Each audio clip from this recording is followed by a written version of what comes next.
trader because my winners outpace my losers. I'm a profitable winner, or I'm a profitable trader because I don't try to impose my will on the markets. And instead, I wait for a high probability opportunity to enter these trades. I'm a profitable trader because when I do win, I know when to walk away and not keep going back into the markets. I'm a profitable trader because I've put in the work, the time, the energy, the discipline to build the skill sets and to build the emotional discipline needed to be a successful trader. All right. So those are some things I remind myself of daily.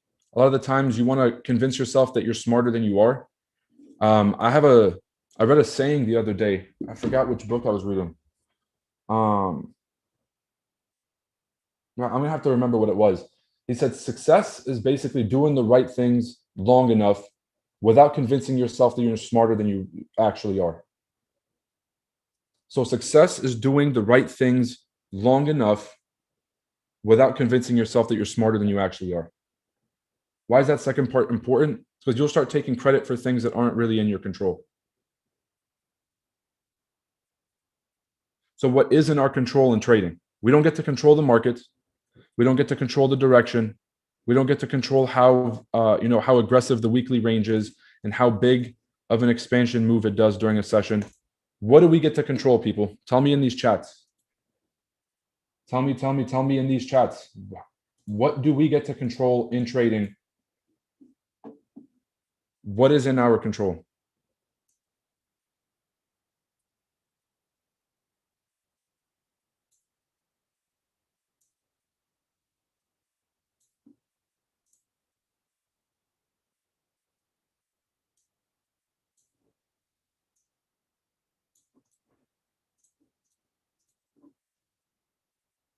Yo, you guys are on fire today, bro. This Zoom is you guys are gonna break the Zoom chat here.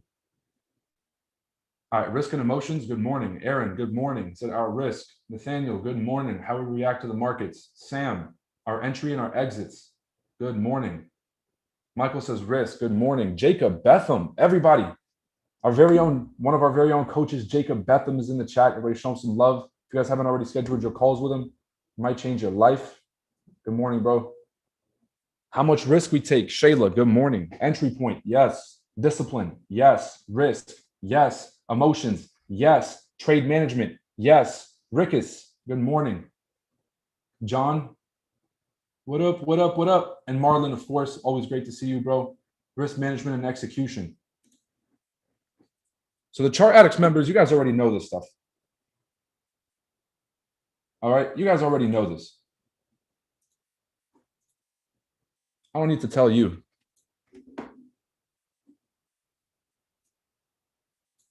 All right, ladies and gentlemen, I might be entering another trade here for longs on NASDAQ. This is a position I'm looking to get in and out of. So like I said, there's 3 trades that I've taken a day. The first one is pre-New York. And I might not take all of these.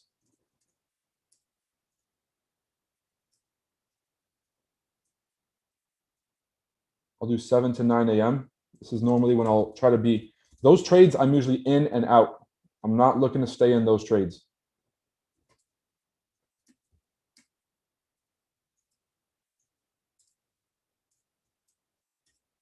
This one, I'm not looking to get out of, but I'm looking to move to break even. And I will take partials on the New York market open trades. And then post New York open. Those are the 3 sections for me of how I view the index markets. This also works for US 30. So right now we are in the pre-New York phase. So whatever trades we take, whether it's retest longs up for double top, whether it's that trade or whether we just wait it out, maybe let it come back inside the range. Whatever trade we take, I'm looking to get out before the market opens. Because when the market opens, we're going to see a whipsaw in 2 directions. And then for the next 45 minutes to an hour, the market will be trying to shake out folks. So for example, if the market does this at the market open,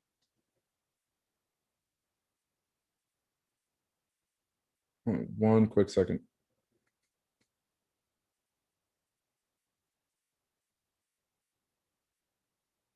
So I just had to turn on my do not disturb notifications.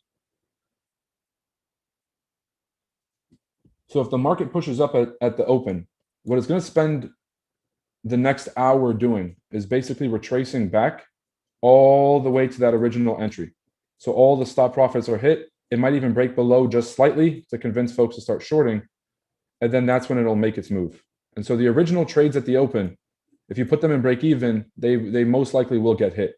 So that's why I'm saying the pre-New York trade is usually in and out. The New York market open trade, you get in, you take your partial profits. When it comes back to retest, you can move your stop loss to break even, or you can just protect the trade off bad if you have to leave the charts. Then there's the post-New York trade where after like an hour after market open, you'll usually get a straightforward move, which will trend for the day. And then the last hour of the session, you'll get a follow through. So like, let's say market opens like this, comes all the way back and then pushes up. Later around like 2 p.m., you'll get a retracement of this move. So this thing will just stall. Around 2 p.m., it'll start pushing. And then 3:30, like the last hour of the session, you'll see a retracement. It'll just chill right here. So there's 3 segments: pre-New York, New York open, the New York move, and then release at the end of the session. Does that make sense to everybody? This could also happen on the short side. I just want to give you guys the buy side example.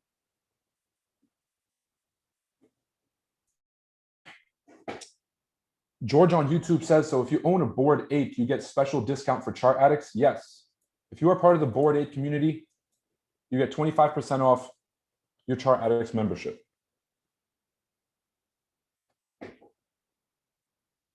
Can you look at GJ? Will do in a second. Yes, yes.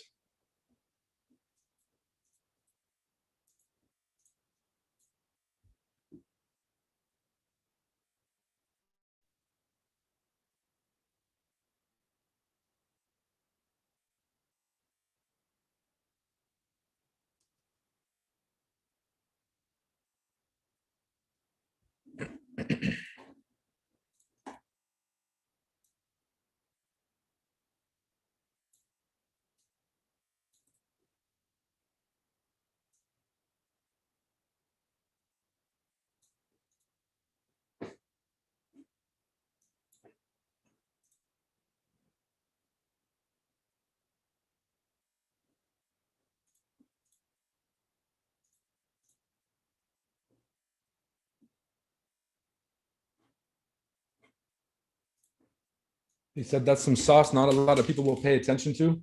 That's just the way it works, people. That's the way life works. Some people will pay attention and some will not.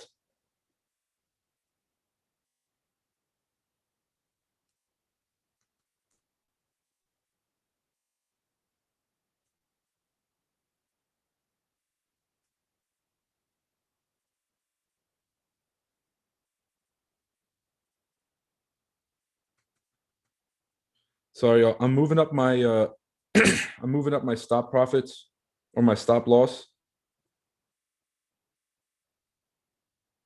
for my original trade. All right. Good morning, good morning, good morning, everybody who's just hopping on. Good morning, everybody who's just hopping on. Welcome, welcome, welcome to another stream. Look at my camera on. Let me get this camera on. You guys are going to get to see me struggle with this microphone. All right. It's early in the morning. It's earlier than I normally stream, but we're on. My name is Roy Dunya. I'm the co-founder and CEO of Chart Addicts. Chart Addicts is the #1 personal coaching service in the world for traders. We offer education, live trading, and personal coaching for traders worldwide. It's great to see everybody on the stream. What we're going to do and what we normally do on these streams is I cover markets. I trade live. Specifically, I trade the NASDAQ 100 index. We do not trade options, futures, or any derivative contracts here. We trade spot margin trading here.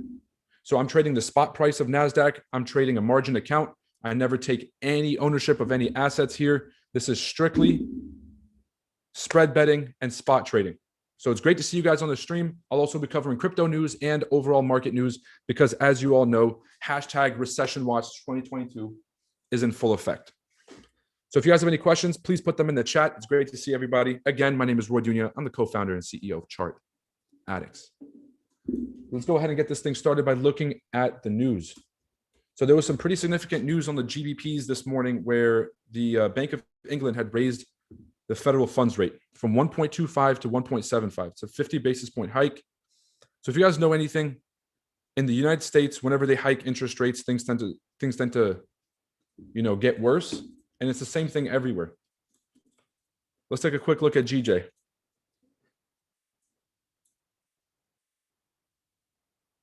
I think we got a little bit more room to go on GJ, but this to me looks like a pretty healthy rejection. So what I was originally looking for, and I think I might have to revise this, is we have bullish trend, first touch, second touch, third touch, and fourth touch that's happening right now. We had these rejections of this support, these rejections at support, these rejections at support, and price ended up closing. I guess technically we closed below all this previous area of support here, but then we ended up breaking back through. What I'm seeing now is that price had a nice bullish break back inside the zone. And then this morning, when the interest rate news got announced at 7 a.m., we had a massive bearish drop. So we got this rejection at the trend line. If we break and close back above this support, let's call that 162 flat. So if the candle, what are we now on the 4 hour? So we have a few minutes left. If the 4 hour closes back above 162, that'll be a pretty good sign. If it closes bearish like this, I think we're going to see a retest and another drop on GJ. So GJ may have a push to the outside first before we keep going. So basically, it'll just try to shake out a bunch of buyers. It'll break out of the trend line, retest, and start to drop. Basically, as it drops, it'll hit a previous area of support and then end up rebounding and taking us to the moon. So if we're not buying up today, no problems. We can short GJ all the way down to the 159 region, which is another 200 pips to the downside, and then take the market long and start stacking long positions to take this thing home. Now, I do want to keep my eyes on NAS because I do feel like there's some opportunities we can take advantage of, but that's what I saw on GJ.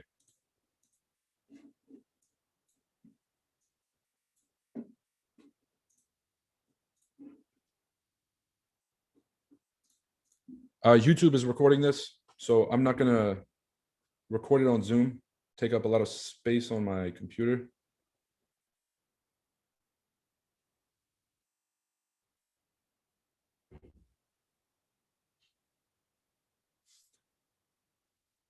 He said past week has been like clockwork. They buy it in the AM and take some profits around 4 p.m. and repeat. It's been like that for years. It's the way it is. Some days are bullshit, but as long as you have a strategy and you're trusting the strategy. I've been stress testing the same strategy for years. Basically the London session, pre-market open, et cetera, et cetera. And what I've started to realize is here's 3 rules of thumb with indices. 1, they like to move when no one's watching. 2, if you're in the right trade and you're in at the right price, expect the market to come back to your entry a few times. Right? It won't break your entry, but it'll come back to it a whole bunch of times. So that break-even trading, where as soon as you see a few candles in your direction, you protect the trade, that doesn't work with indices. You have to allow them room to breathe. That's just how they're set up. So, yeah. That's the second rule. There was one more. The first one was, so we did, they'll come back to entry. It moves when no one's watching. If I had to put one more good rule on this. There's a bunch of rules with indices, like smaller stuff when it comes to executions. Oh, price respects previous sessions. I'll give you guys that secret.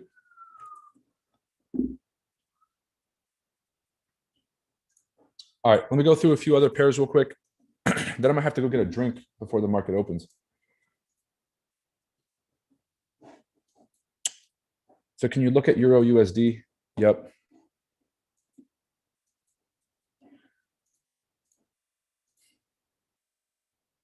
I think we can all very clearly see this. There's a consolidation range here. We have our discount premium. Price is still testing the support.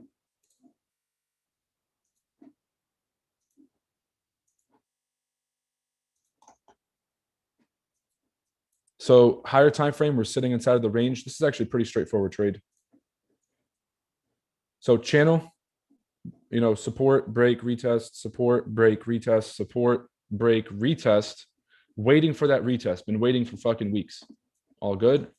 We might not get the retest because price has already formed a double top rejection here.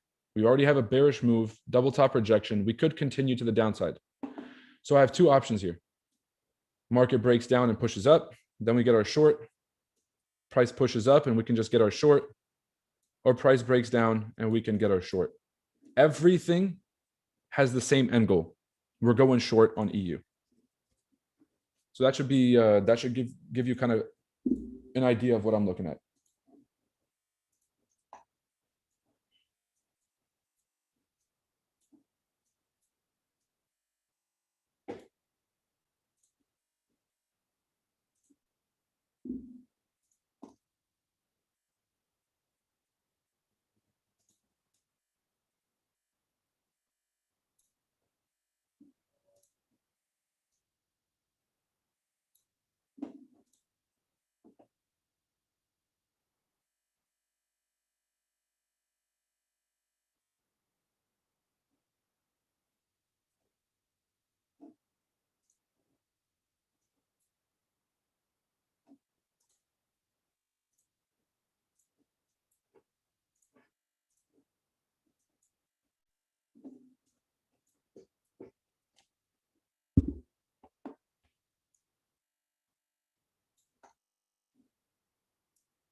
You know, it would be awesome.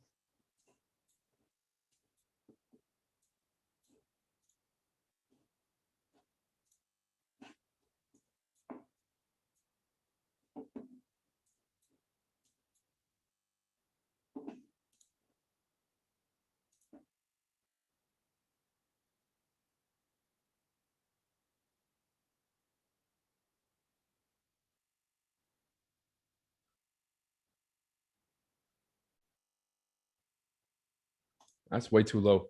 So the original idea I had was consolidation down here. We had this resistance. Price is going to come down, check it, keep going. That's still possible. Still very possible. So that's one option. Price retraces all the way down here to 12,950. And then we get a really nice bounce up. Or price keeps playing inside of this smaller range that we've made. So I'm still bullish on this because we have lows, higher lows, highs, higher low, higher high, higher lows, new higher high, new higher low. So as long as price is still making higher lows, then we're going to continue trading this this trend. So double bottom here or market open, price retraces all the way down to 13,150. This would be like my absolute favorite move, if I'll be honest. If there was one trade that I had to take,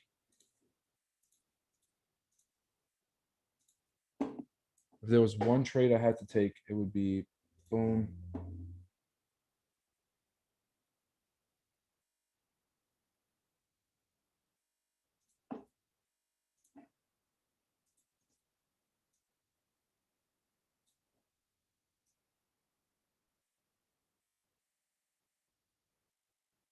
A nice 5-to-1 trade. Yeah, that's what I'm talking about.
Is the point is the point 17 level of your fib used to know when price has actually started to retrace? Can't give you that sauce. Chart Addicts members will go through some of these super secret fib levels later.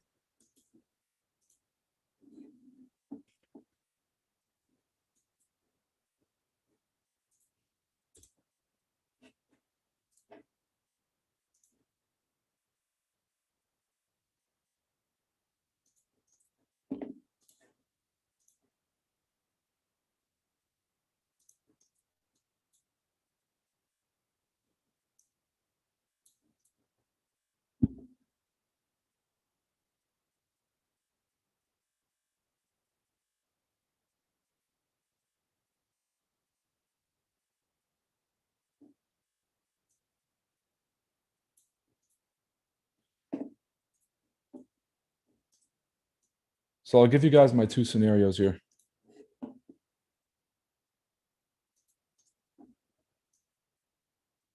Extension.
All right, y'all. So here's what I'm going to do. I'm going to run, grab a quick drink before the market opens.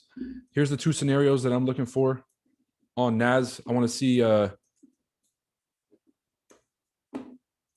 see price finish this break, retest of the 78, and get a push back up. Now, this might be like a very short-term move. So like I said, the market open trades that I like to take, I'm going to put in a few positions, let the market bounce, take the majority of my profits, put my stops and break even. And then later around 11 a.m., we can take the full trade. So this thing might go down here. We might catch the first trade, bag some wins. You guys might choose to walk away, which is obviously perfect. It could keep going, or it could retrace back down for one more touch before we keep going. This will be a much more attractive trade as well. And you can risk back like a percentage of your profits. So sometimes the market open trade, let's say I make $1,000, right? I'll pull out the partials $1,000, and then I'll leave a runner going. Out of that 1,000, maybe on the next trade, I'll only choose to risk 500 of it. So I'm only risking half. And so if I do lose the second trade, I at least walked away with something, and I can at least hold my head high. Profits are profits. So give me a few minutes. I'm going to go grab a drink, come back. If you guys have any questions, make sure to put it in the chats.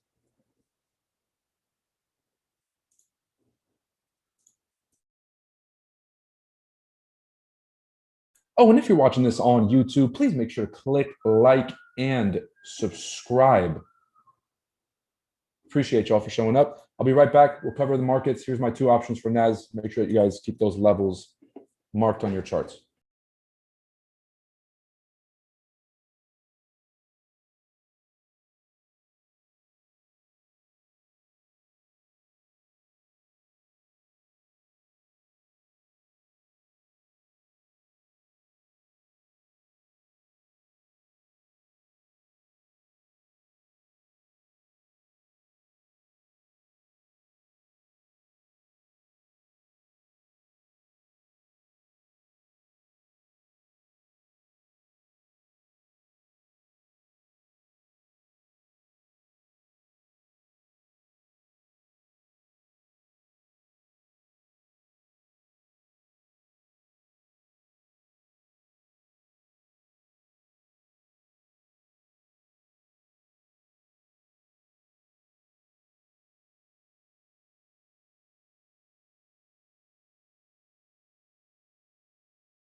And we back.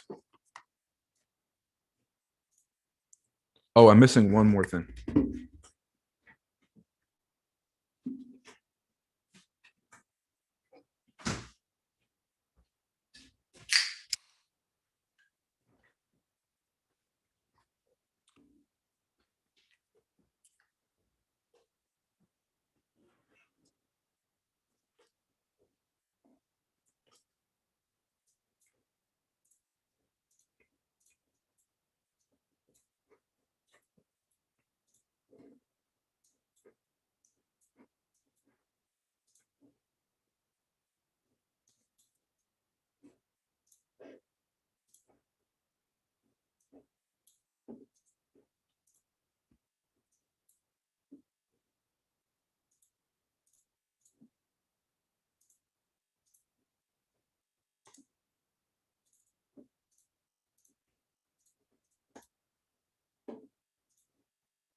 All right, welcome everybody. Welcome. If you guys are watching this on YouTube, welcome. If this is your first time on a stream, congratulations, you're in the right place. If this is not your first time, welcome back everybody. Chart Addicts members, always great to see you guys. So I'm locked in, I'm focused. What we're doing today is really just trying to find a few quality trades on NAS in the direction of the trade or outside the direction of the trade. Doesn't really matter. Higher time frame, we know where we're at.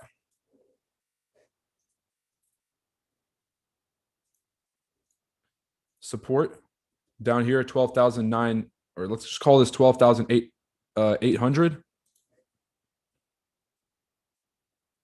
Resistance up top, 13,550 or 13,500.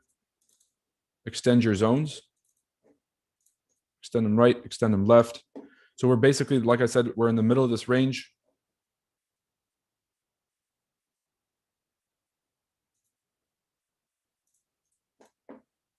We're in the middle of the bigger time frame range. So you guys can see this is our daily support. This is our daily resistance. And price is still kind of, it's still trending higher. The reason I'm still looking for longs is because we're still creating higher lows and higher highs, and we're still making higher lows. I'm going to show you guys something. Have you guys ever been in a scenario like this where the market consolidates and then it starts going in a specific direction? So you're like, well, the market's breaking out of this consolidation. That must indicate that the market's going long. So who's started to buy up in this sort of scenario just to have it come back inside the range? So then you're like, oh my God, it's coming back down. Let me start loading up shorts. It goes short just a little bit, hits the previous floor, and then comes back and bounces again. Well, not that aggressive. Bounces again. And you're like, oh my God, I entered the buys too early. Let me get back in now. You enter the longs just for it to break out of the zone. You're like, oh, okay, it just broke out of my support. Let me start going short here just for it to end up going your way. Who's ever been in a scenario like this?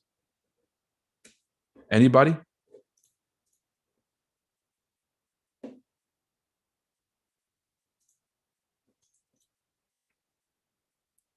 So this is because this is the typical model of how these markets work. you guys can see in the past, you have areas of consolidation.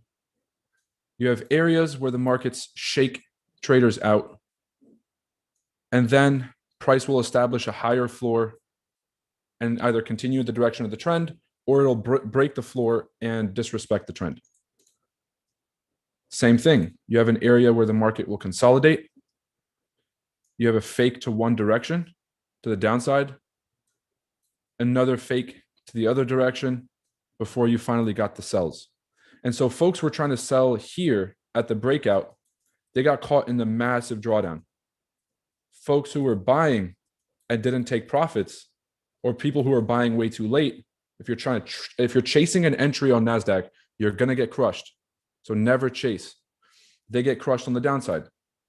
And then once the market has retested a key level and still continued to make a higher floor, we know that the market was going to continue bullish.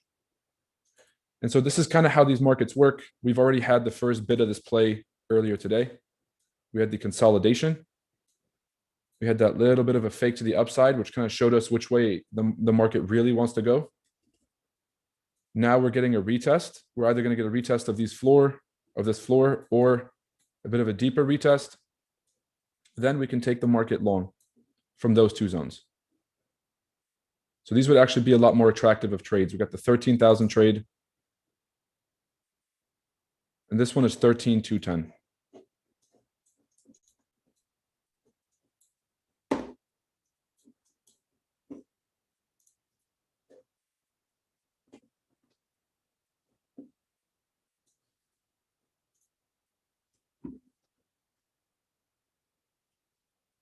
All right, let me go through YouTube real quick. EU should be bullish. Why would EU be bullish? The dollar is still progressively moving bullish. So EU is going to be moving to the downside.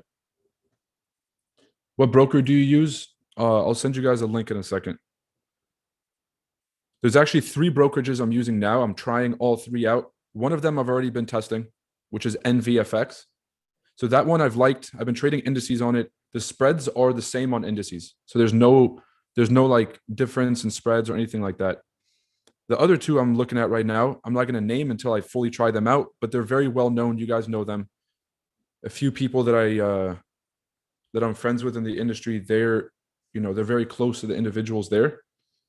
And I'm looking forward to, loading up some money and trying those.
Yeah, so if you guys are looking for somebody reliable, I threw that link in the YouTube chat. We're right back. We're looking at NASDAQ market open. Market opens about 9 minutes away. Pretty straightforward what the market's doing. We're still creating higher lows and higher highs.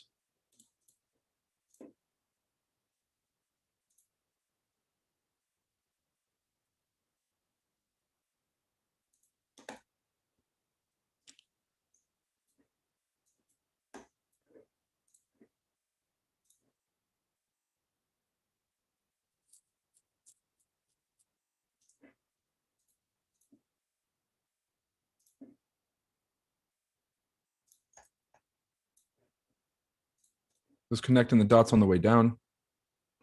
In case we get a deeper retracement. So monthly levels, I'm actually going to change their color. I'm going to make them like blue or something.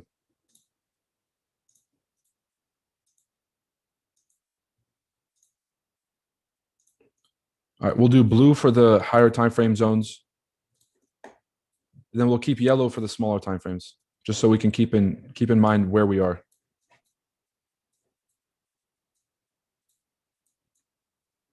So here's what we see. I'm going to get up to the higher time frame real quick, to a higher time frame.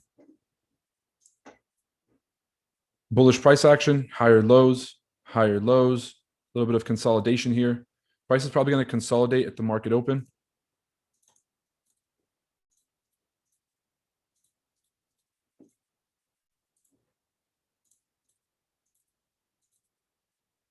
Pull back and move,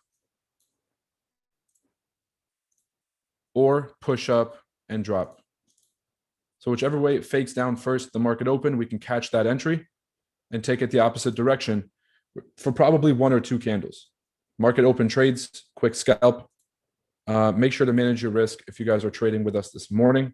If you're not taking a trade, you guys can take this on demo and just sort of get a feel for how I'm taking entries and how these trades look. After the scalp, about an hour after the market open, then we're going to have the full trend of the day. So if you guys aren't comfortable trading the market open, the volatility is too high for you, what I'd suggest is to wait until after, about an hour after, and then you can take the direction of the day. How do you determine your directional bias? Is by looking at the higher time frames and by looking at highs and lows. If I look at any trend, and this has been basically since June, so I know higher time frame, we're bearish. Okay, high, lower high, or sorry, high, low, lower high, low, lower high, low, lower high, lower low. Over here, we've just started to kind of shift around that momentum, where now we're creating higher lows, higher lows, higher lows, higher lows, sort of shifting up until we hit a key level. And then once we hit that key level, I think 13,800, that's when we can start to see the market go short again. So basically, as long as the market is creating higher highs and higher lows, so now that we are on a smaller time frame, you can see low, high, low, higher low, kind of equal highs, higher low, higher high, higher low, higher high, higher low, higher high. All right, so I think that we're in for one more push up before we see another retracement.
Plenty of times where the consolidation starts to get wider. Yep. The key to remember is that there's like when this happens, when this consolidation happens and the consolidation starts to get wider and wider, there's still a range here. There's still a support and there's still a resistance. And so the trades that I like to take are retests of these zones. And then if it does violate to either direction, waiting for the break back in. So this is my favorite trade. When the market fakes out, breaks back in and retests, then we can take the market. TP1, previous high, TP2, the extension levels, and then TP3, if it's in the direction of the trend, just keep holding it till it hits the, till it hits that trend. Oh, sorry, till it hits the higher time frame key level. Why, when they increase USD interest rate, the DXY is bullish, but Bank of England increased the interest rates, GBP got weak? It's a short-term reaction. So long-term, GJ is going to fly, right? But in the short term, it's shaking out all the early buyers, including myself. I had my stops and break even. Next thing I know, I wake up this morning completely smashed. So market does not follow the news 100%. And what you'll soon find is that if you're trying to trade the news like as it happens, you're always going to get crushed. I tend to do that every once in a while. I'll look at a news event, I'll try to line it up with the technicals. You have to realize that markets they're here to take money. And if there's a high risk news event, that's going to be a perfect opportunity for them to take money. And so they use those opportunities to push the market to a more desirable location. Like, for example, we could probably see one more push down. They want to push it to a more desirable location because, yes, buying here is really good. And honestly, I might enter again just off of the break and retest of the double bottom. But buying down here would be even better. So if the market pushes up and retraces down here, this would be an even better price. So that's kind of what I think they're doing. I think the overall trend is still bullish, but I think they're spiking one more time to get to a better location before this thing really, really takes off. You guys can see it'll form support, smash before it makes the big recovery. So we've already had a massive drop here. I do see a double bottom. This is kind of tough.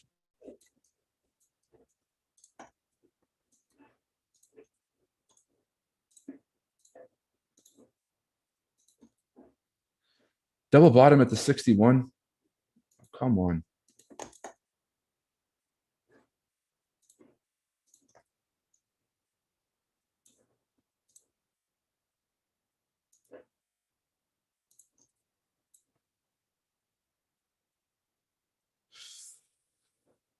This is looking really attractive, yo. This is looking really attractive. All right, here's what I'm gonna do. I'm gonna keep my eye on this. If I see one more touch, I'm gonna call the signal on Enigma.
All right, so the market's opening right now. The market's opening right now. So we have basically for the next 20 or 30 minutes, we're going to start to see some whipsaws around price. This is actually the move that I'm currently waiting on.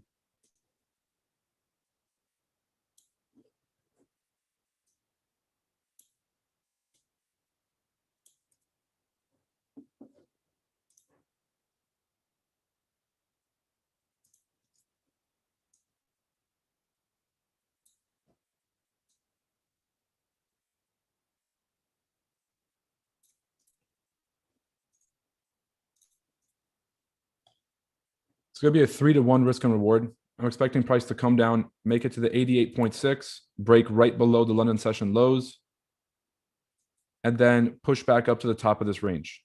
Now, the reason I'm taking my profits here, I'm going to leave a running position. Honestly, I'll probably move my stops to break even, leave a runner. The reason I'm going to take my profits here is because at that point, that's where the market will either create a double top and drop, or that's where the market will push up and continue. So looking for longs because we're still creating higher lows, higher low, higher low. So price may break below these lows, but come back and wick and close back above. If I see that, which is a wick at the 88, and a closure above the 78.6. That's the entry to go up to the top of the range. At the top of the range, I'll take partial profits, and then I'll leave a runner going. If the runner continues, 13,500 is my final TP.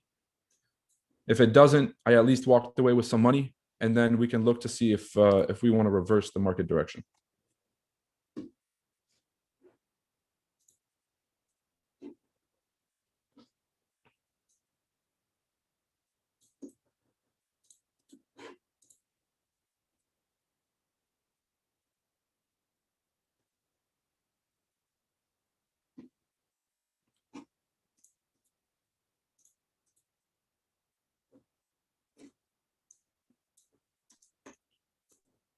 Almost there.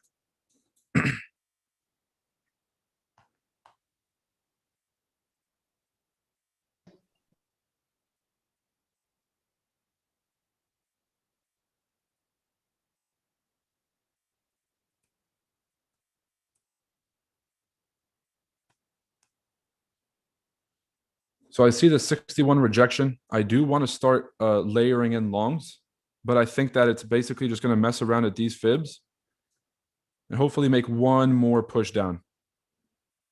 And so as the market drops, you can start to layer in positions. This is kind of like an expert tip where if you're looking to reduce the amount of risk you're taking, let's say that you can only, like you want to throw a point of like the most that you can risk is $1,000 or let's say $200, whatever it might be. Then basically, what is the risk from here to here? That's about 100 points. And so if you did enter a position here, you'd be risking 100 points, which is $100. This is like if you're using a 0.01. And then if you wait for this entry, you'll only be risking 43 on the other one. So you can have a point, like basically a 0.02 running, and you're only risking 145. Okay. Now let's say that you wait just until the market gets down here. You can enter 2.01s for 45 risk each, and you'll be risking $90.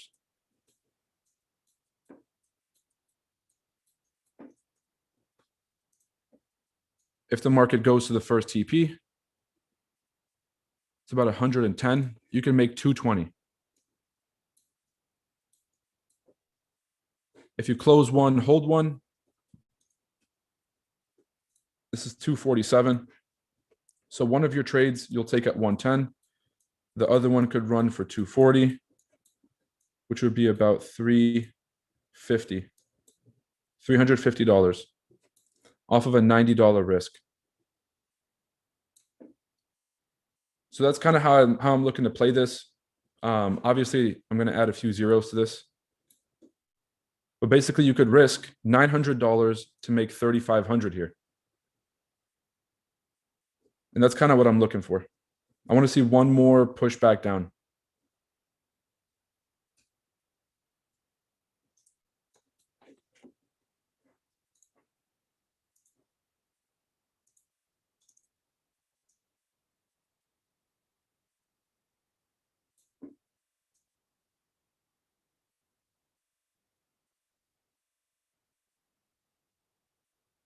We already rejected the 78 off the smaller time frame zone, though. This thing might just push up from here.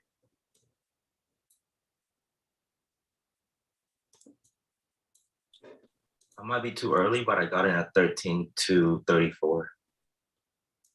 I don't want to chase it because that you said 224. You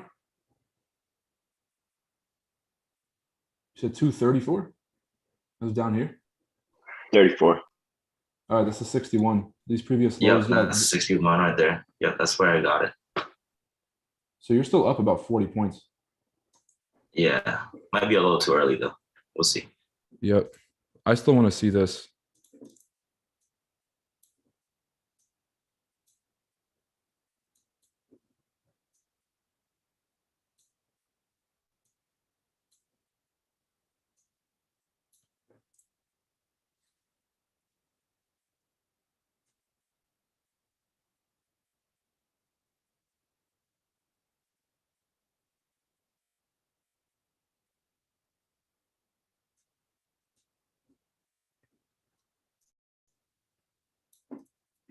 Let's see if we get that move, y'all. Let me know in the chats what you guys think. Are we going to get that move or not?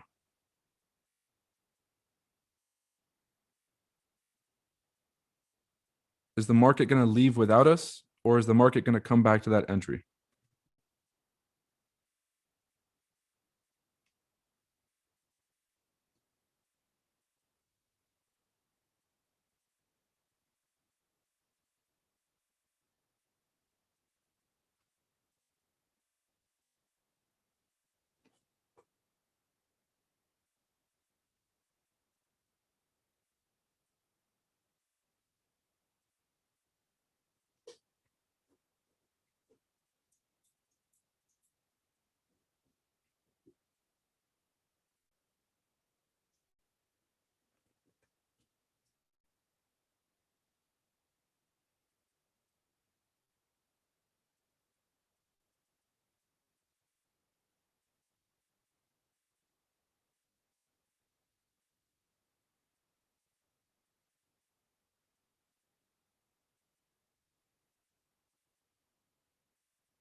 All right. Did I have my buy limit at 13,200? Yeah, that's smart. Rick said, come to Papa first. Yep. One more touch.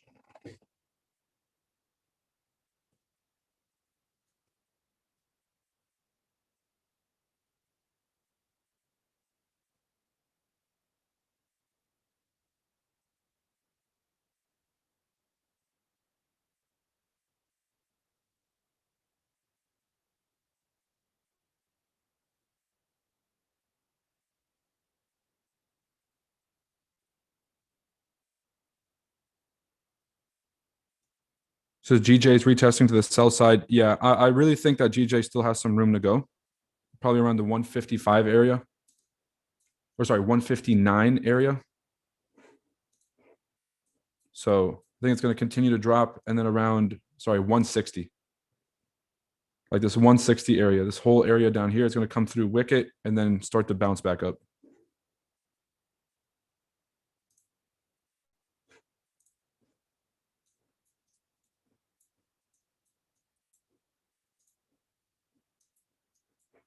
All right, NASDAQ coming down to entry.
All right, we're still respecting the 61 here.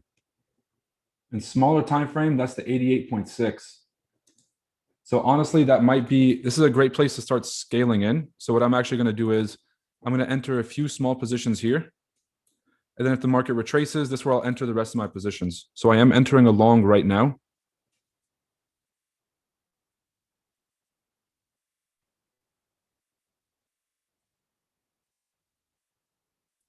And then what I'll do is I'm going to have a buy limit. I'm going to enter a buy limit at 13,200.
So we're sitting about 60 points in profit on that trade.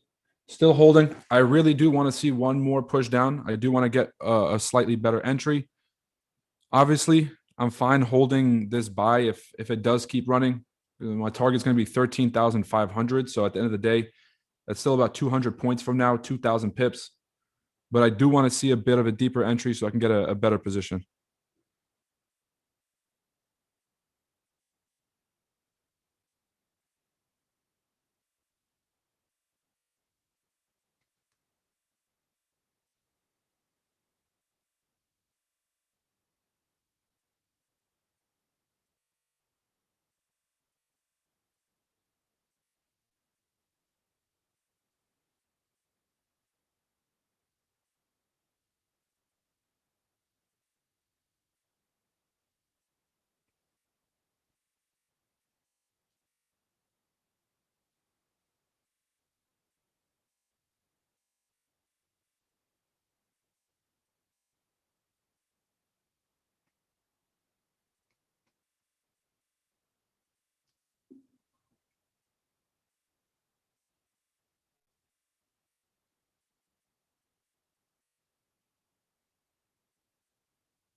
All right, so two options if you guys entered with me.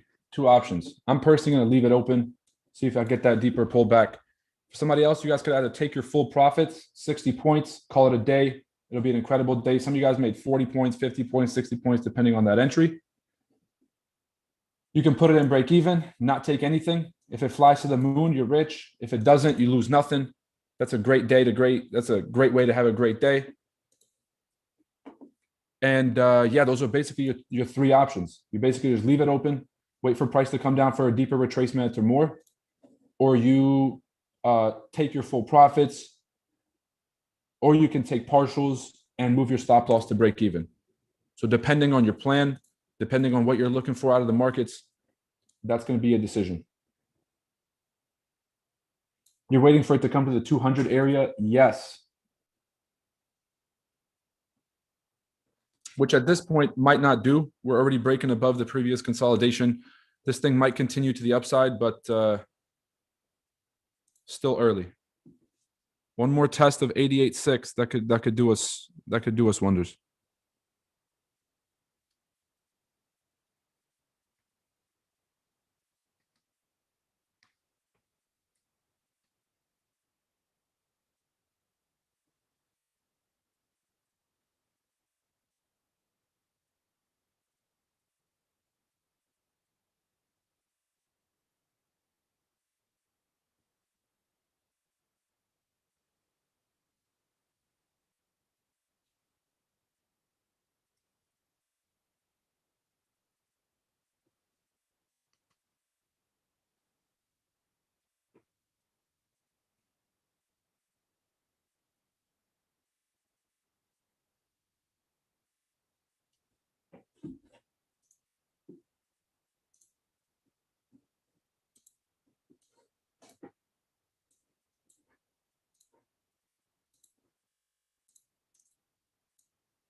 All right, sorry, I got a little quiet here. Ladies and gentlemen, I'm gonna run to the restroom real quick. I'll be right back. Any questions, comments, concerns that you have, please put them in the chat. Make sure to answer them as soon as I get back.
Okay.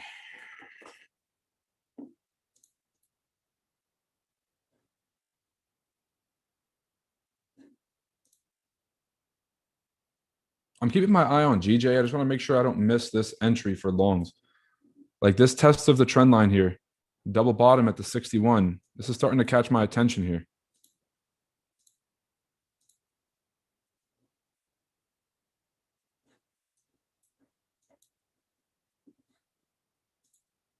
So I want to make sure I keep an eye on this. Probably going to drop lower, like most likely going to come down to this entry. But I just want to make sure if it does keep playing around this zone here, that I'm here to take advantage of the longs.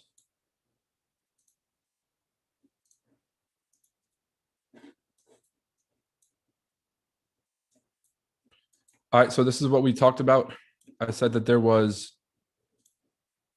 an entry at the basically support and resistances of that zone. So what we can see here is I'm looking for the buy entry at the bottom of the zone because it's in the direction of the trend. But where did we just short from? Oh, we didn't short, but the market sold off from or rejected the 13,290. So as it creates this range, we have support and resistance basically formed for us. And that's why I put this as TP1, because I said after it gets up here is where we'll see some rejections. And same thing with the bottom entry. Bottom entry and come all the way back up to this range. So this is going to be one of our chances to get back in. once it hits 13,200. I've honestly just put a buy limit at this point at 13,200, and I'm just looking to ride that, just ride it out.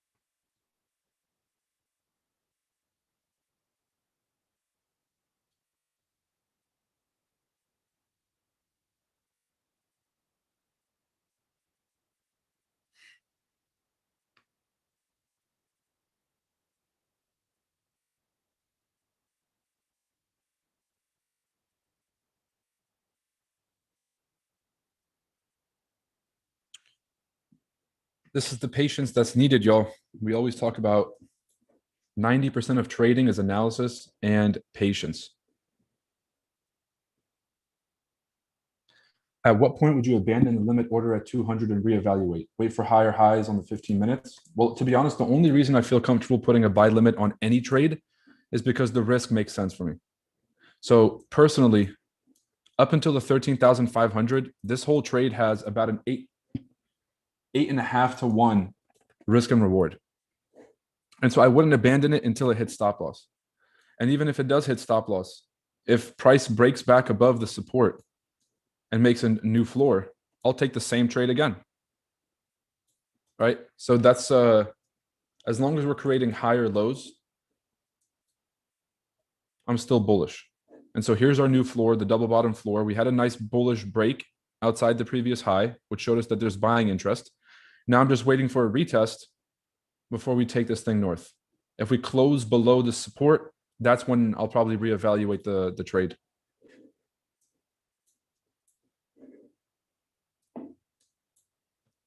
So structure is the most important thing. Direction and structure. So we know that the direction is still bullish and the structure is still forming higher floors. So now it's just all about waiting for price to get to an advantageous position for us to go long. I believe the market is trying to entice a lot of people to go long here because it's creating the certain candlestick formations that makes it look like it's going to fly. That's usually when the market will make one more retracement before it actually goes that direction. So a little bit of patience could get us paid. If it does break out and create a new high, then we can just wait for a retest of 12 or 13,290 and we can go long here. So whatever the market decides to do, we can take advantage of. Put a fib on yesterday's push. This is the 23 from yesterday's push. This is the 61 from yesterday's push. So we're still forming that higher floor. It double bottomed on the 15-minute. He said, Roy the GOAT. Appreciate Joe. It will come back to the entry. I would wait. All right, well, I appreciate y'all. Appreciate y'all for these entries or for these opinions. I have a very specific strategy, y'all. I would like to believe that I know what I'm doing. So I'm going to wait for my 2 entries. That's how I know to make money. I'm still in the first one. I'm still about 40 points up in profit. And I'm still waiting for one more push down for this. Now, if you guys see something different, obviously you can do whatever you want on your own accounts. But for me personally, I'm going to wait for that better entry.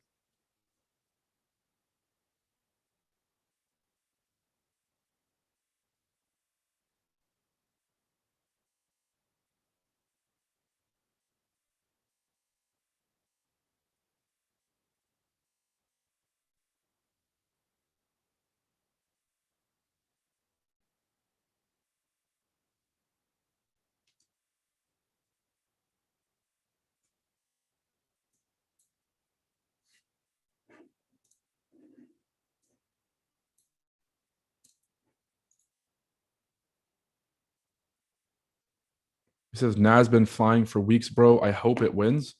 Hope is not a strategy, my friend. Hope is not a strategy. I'm not taking this trade because I hope it wins. I'm not taking this trade because I think it'll win.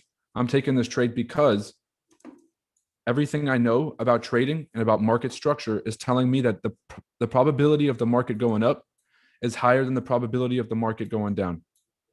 And so I'm taking a trade based on the probability of something happening over something else.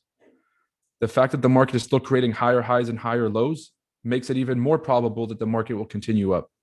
And as long as the market stays above this previous support level, then that will further confirm that the market has a probability of going up. And so I'm not taking this trade because I think or I hope it'll win. I'm looking at the places that I would enter because it's advantageous. This thing has a great risk and reward, and the probability of it going up is higher than the probability of it going down. And that, my friend, is how we take trades.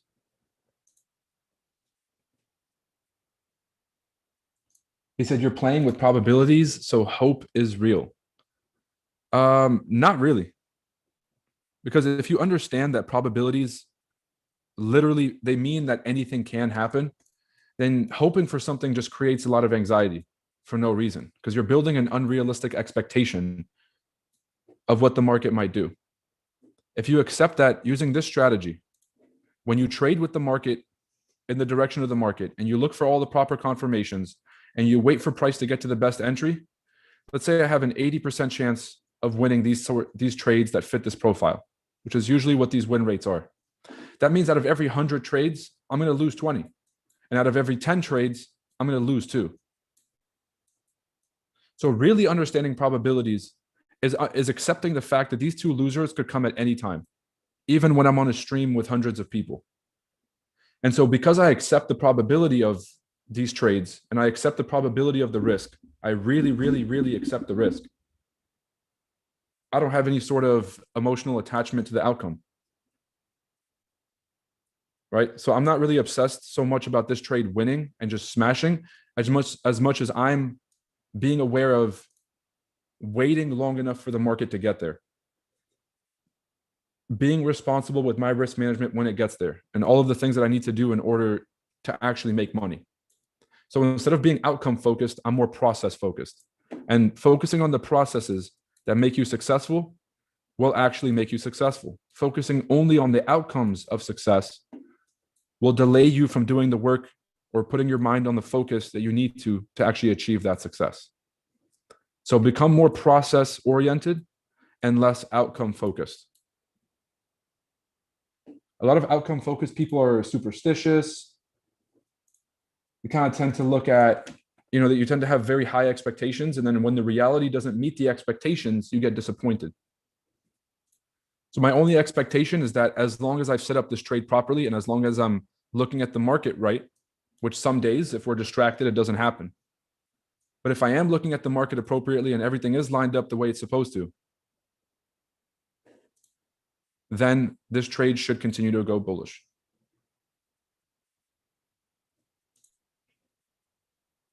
In your mind, you hope to win subconsciously. Trust, you're human. I mean, when I first started trading, yes. But the more that you develop yourself as a trader, the more you go through the trials and tribulations and you remind yourself every day that I don't get to control the outcome. And so there's no reason for me to stress over the outcome. Instead, I just focus on the systems. I ask myself some basic questions while I'm trading to gauge whether I'm being rational or not. Number one is the reason that I entered the trade still valid? Are the confirmations for why I got in this trade still valid? If the answer is yes, I stay in. If the answer is no, that's when I'll get out. And so I'm not really like, God, I hope it comes down here and does this. It's like, if it does come down here and rejects, I'm going to get in. And if it loses, that's fine, because the next trade I take will make up for it. If we look at this as an 8-to-1 risk and reward, that means it'll make up for 8 losing trades if this thing does play out. And so in my opinion, I don't really care as much about the result as much as I care about myself waiting for all the right confirmations and me doing what I need to do to make money.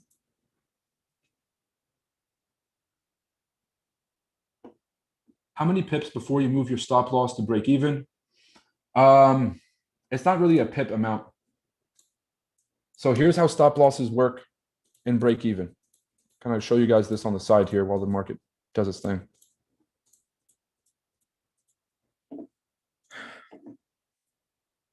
Market pushes up. Okay. You've been in drawdown all week. You're in your first winning trade. And so you'll move your stop loss to break even. Market retraces, which every market does. Excuse me, inevitably. So if you don't get hit because the market hit you, then the spread or the slippage that your broker put you through, that might have hit your break even. Then the market will run in your favor and you'll come back to the charts noticing that it kicked you out and it ran in your favor. So what you might do is enter some late trades in order to compensate for the fact that you're no longer in that position, just for the market to retrace again against your positions. And now you're in drawdown. You try to enter sells or whatever you're doing. You close out those buys or you enter sells just for the market to keep pushing up. So the break-even game for me is what went wrong in this chain is we moved it too early. So whenever the market pushes in your direction, you know that what happens next is there's going to be a retracement, especially on NASDAQ. It'll retrace 88.6%. 88.6% is almost 90%. And so if you're, whatever profits that you see floating on that original position will disappear by about 90%. So if you're floating $100, you'll come back to your chart and you'll only be up $10. And that's if you got the best entry. If not, you'll be in drawdown. Then once the market starts to break back up, a lot of people, they want to move it. They want to move the break even then. You have to wait. Once price violates the previous high, then you can move your stop loss to break even. Now, that's how you're supposed to do it if you actually want to allow the trade to play out, if that's what you're optimizing for. If you're optimizing for, damn, it always hits my break even and it runs, I want to leave it open. What you'll do is you'll wait for the new high or low. And then as soon as you break above those highs, you can move your stops to break even. If you're optimizing for capital safety, you're trying to protect your capital and you're only trying to take the risks that you're willing to take, in which case there's nothing wrong with moving your stop loss to break even after the first push up. Once you get the first push up, you can take your partial profits and move to break even. When the market comes back and inevitably hits your break even, you have a chance to re-enter or stay out because you've already made money on the first push. So if you're optimizing for capital preservation, let's say that you've taken a bunch of losses, you don't really want to take more losses, you're doing a funded account and you're pretty close to the maximum daily loss or the overall loss, then you'll want to be protecting your capital. In which case, when the market does run in your direction, you'll want your stops and break even so that you're not exposed to any risk. When the market retraces, you have an opportunity to get back in or just stay out. That's up to you.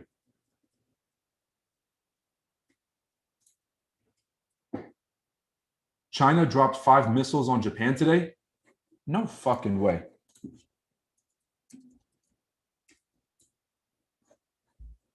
Japan says 5 Chinese ballistic missiles landed inside EEZ near Okinawa. Are these military exercises? China cancels bilateral meeting with Japan after the G7 Taiwan statement. What? What up now? What's the date on this? August 4th. A meeting between China's foreign minister and Japanese counterparts have been canceled. You have reached your... Oh, Reuters put a paywall? Oh, come on, Reuters. That's actually kind of crazy. Hold on. If there's a war going on out west or out east, that's not good for anybody.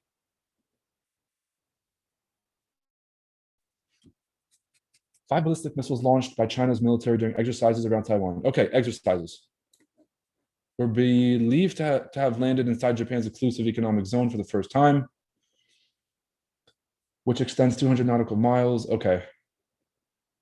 Okay. I see what's going on here. We're good.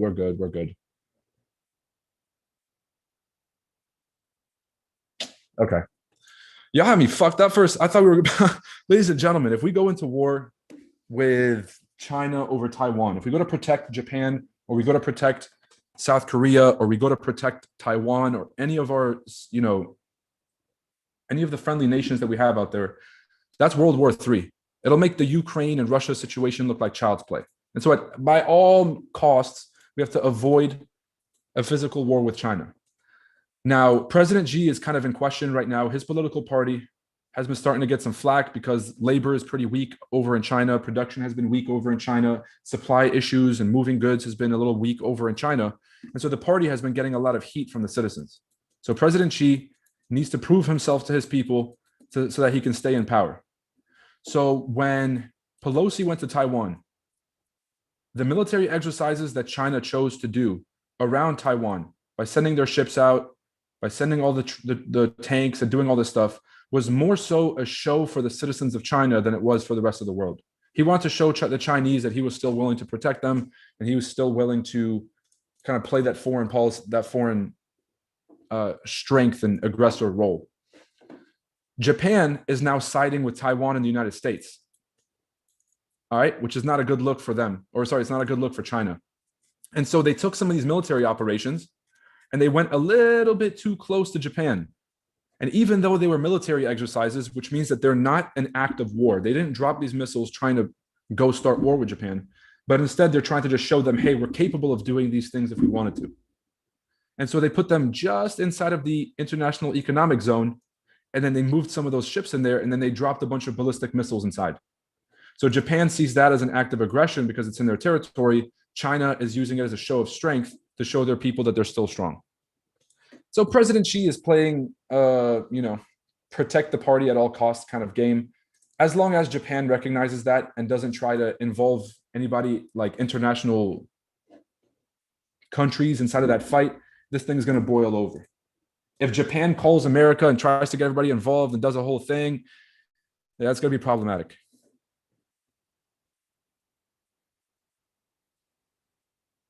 US 30 moving into the zone Mario mentioned yesterday. Yeah, they're testing the waters. It's a little push to see what Japan will do. I agree with that. I do think it's a push to see what Japan will do. He said US 30 is pushing inside that zone. Yes, yes, and yes. This is actually looking really, really good right now. On the top, 61 retest.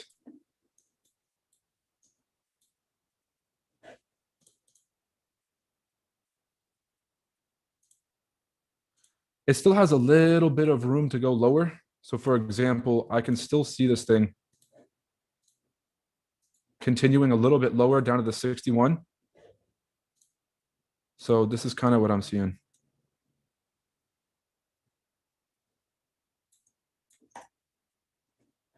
Let me put this up in the Chart Addicts members chat. Bada boom, bada bang. It's about 32,650. Yeah, that's about right. The 61 zone is sitting right there. That would be beautiful. Good call, Aaron. Thanks for the reminder. NASDAQ finally retracing.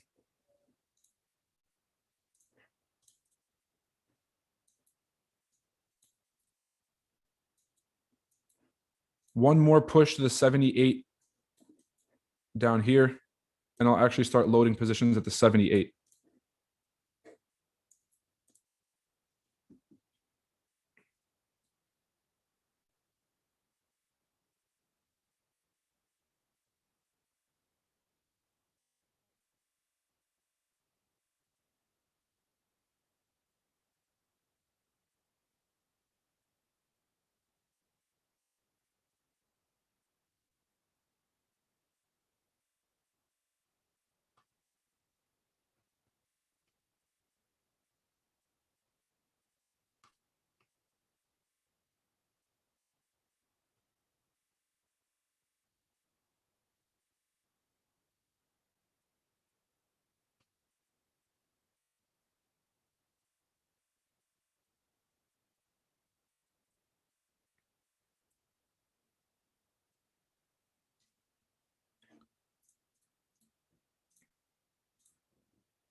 Oh, come on. Like, how could you not want to buy this?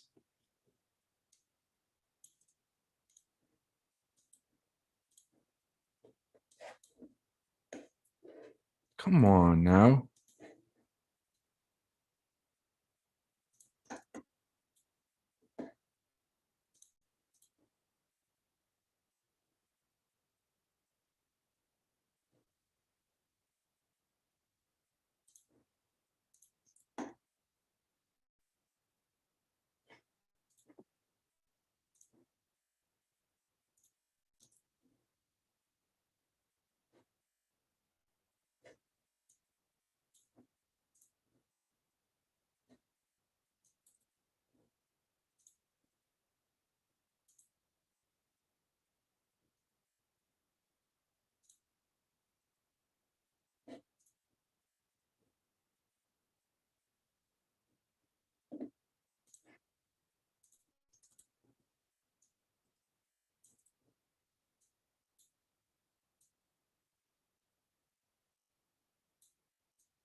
if you guys are watching this, ladies and gentlemen, if you haven't already downloaded the Enigma app, go to enigmafx.app.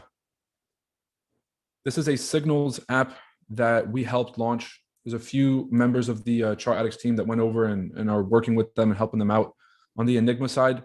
Basically, everybody watching this, you guys get a free month to try this out. And so if you're not sure about the signals, not sure about the quality of the signals, you can either just download this for free, take them on your live account, or take them on your demo account. You can make enough money off of a few trades to make back this monthly cost. It's a 30-day free trial. Perfect. You guys get on here, create a free trial plan, and then download the app and use your login from the website on the app to get access. If you guys do that, you'll get access to all these killer signals, and we track our performance for all of our trades so you guys can see our wins and losses. So far, we are almost 90% win rate on our signals. We've been operating for about 2 weeks, but the Chart Addicts team that's helping them has been working for about 3 to 4 years doing signals. So very trusted team. Results are transparent. We show everything. So if you guys are interested in that, go ahead to enigmafx.app. Enigmafx.app. I bet NAS consolidate until the news comes out. I could see that as well. I mean, there is some news today, but the biggest news is tomorrow during NFP.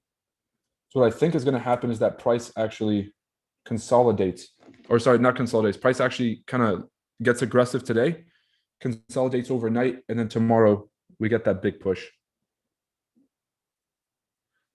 So news, unemployment claims came exactly as expected. Then there's the FOMC speakers at the Monetary Policy and Economic Club of Pittsburgh.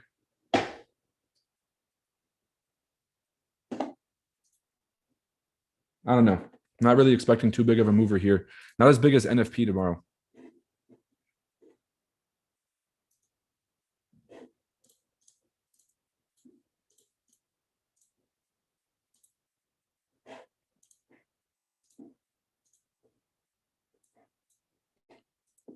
All right, price is almost at my buy entry for NASDAQ. Price is almost at my buy entry for NAS.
All right, so what I'm going to do is I'm going to split up my buy position.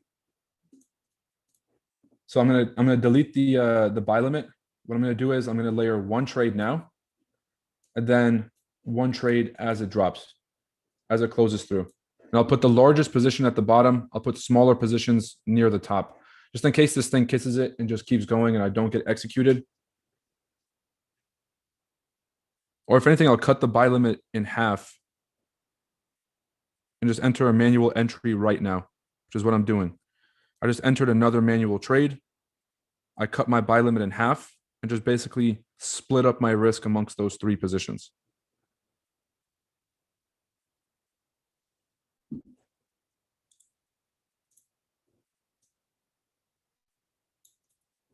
Here's my second entry.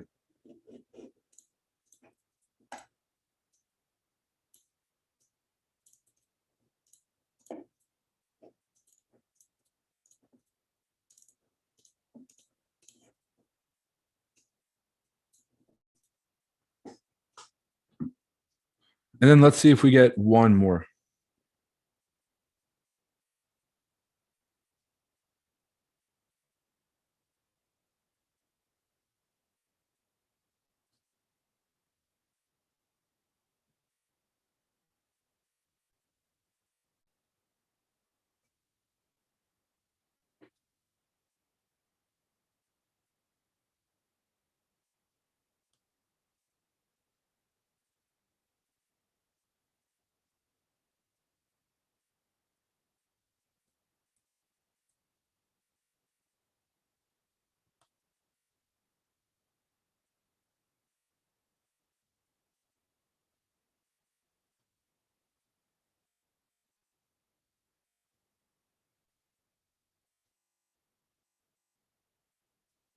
And then it's a patience game.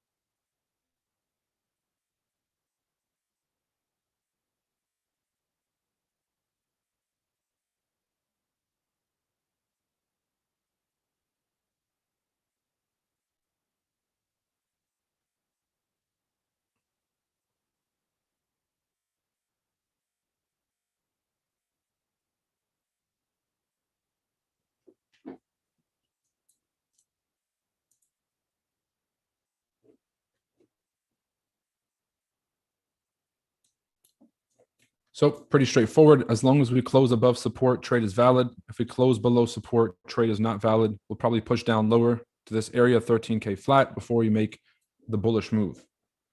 So as long as we stay above support, we're still doing good.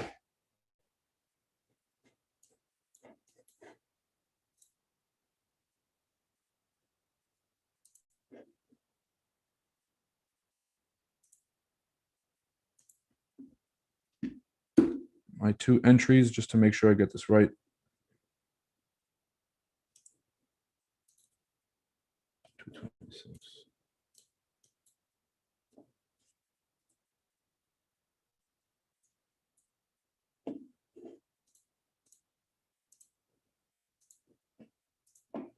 I'm going to put my entries in these big green lines.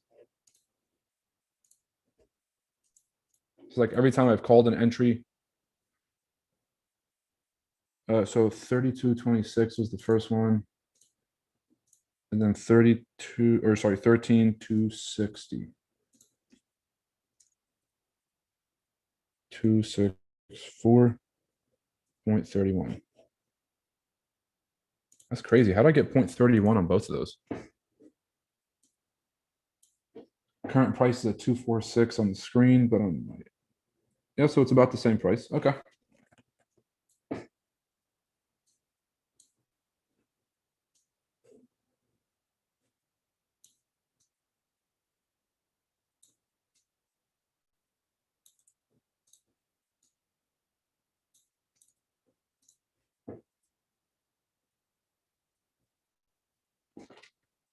I have not entered the third one, so there's no green line, but this is just to show you guys where my third entry would be.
It's been a good morning, hasn't it? We're just all hanging out together. Trading these markets, going through these levels. Hey fam, could you do a quick breakdown on how you do a fib extension? Does the Enigma app give you access to your daily lives? No. If you ever want to get access to these daily live streams, you'd have to become a Chart Addicts member. So the difference between the two, and I think that over the years, this industry's gotten pretty fucking confused about the difference between the two. So let me break down. You guys, I'm gonna get a little bit heated about this, but this is just the honest truth. There's 2 kinds of people. Well, there's actually 3 kinds of people in the trading markets. People who want to learn how to trade for themselves so they can have the skill set. People who want quick results. They want someone else to do the work for them, and they're not looking at the long term. They want the short term money. And folks who learn how to trade, know what they're doing, but want someone else to do the work for them. All right. Chart Addicts is a place where Chart Addicts is for anybody who actually wants to learn how to trade for themselves. Very few places are still offering that. Yes, there's courses out there on how to trade, but there's always another thing for you to kind of get attached to. Chart Addicts is a place where you come to, you get personal coaching. We have courses, we have these live calls. You get to get very, very refined on how to look at entries, how to look at risk, building your patience, building a strategy, building a plan. Real specific stuff, you and how you trade. Enigma on the other side is for signals. If you're looking for signals, ladies and gentlemen, it means you either know what you're doing and you don't have time or don't want to put in the work, or you don't know what you're doing and you're looking for someone else to basically guide you while you're trading. But there's no education there. You can educate yourself, because how many of you are self-motivated? If you got on this stream, I'm guessing most of you are. So some of you guys can look at the Enigma Signals apps or the Enigma Signals and start to learn from those by putting them back on your charts, saying, why did we win this trade? Why did this trade play in our favor? So if you're looking to actually learn how to trade, get on these live streams, go through educational stuff, Chart Addicts is going to be the place for you to go. If you're looking for signals, if you're looking strictly for trades, then the Enigma app is going to be where you go. Either way, you're going to be winning. Whether you actually want to learn this and you'll start to figure out how to take entries for yourself, which, yes, is a longer road, but then you're not dependent on anybody. So the control is back in your hands. But with the Enigma app, you're going to win for sure. Past profits don't guarantee future results, but as long as we keep doing what we're doing and we're using proven strategies, then we're going to continue to be successful on the app. So enigmafx.app is where you go for the signals. Chart Addicts is where you go for these for this education. The Volume 1 course, this is basically for everybody who first gets into Chart Addicts. It's a quick breakdown just so you guys see how we do education. We don't do just like we can't just start you off with all the information. You have to go through the introduction to analysis, technicals, price charts, candlesticks. This is the part that everybody skips, right? It's the part that everybody skips out on. You have to understand how candlesticks look on different time frames, how candlesticks form on different time frames. You have to understand the size of candles and what that means about the volume in the market. Roy, how do you know volume is low? How can you tell volume is low? You got to be able to look at the size of the candlesticks and interpret what that says about the market, the market environment. How to spot those candles in the market environment, the open, the close, right? Weekly highs and lows, size of candles, spotting key candlestick rejections. Some of you guys skipped over this entire area, and that's why you're struggling in your trading. Trading View Mastery, our TKTSC method, and how to use the order of operations to analyze any market, anytime, anywhere, forever. Then there's the section 2, which is basically how to enter trades, entering trades, your trader profile, your risk profile. Most people skip over this. Most people don't know what kind of trader they are. Are you moderate? Are you aggressive trader? Are you moderately aggressive? Are you conservative? And where you end up on that spectrum is going to determine what kind of strategy you use. Some of you guys are using, let's say, a low risk strategy, even though you're a high risk person, and you can't understand why you're dealing with a little bit of those feelings. So we do education based on your skill level, based on some of the key topics. We have crypto, we have one-on-one consultations, which is kind of our bread and butter, and that's what we do over on the Chart Addict side.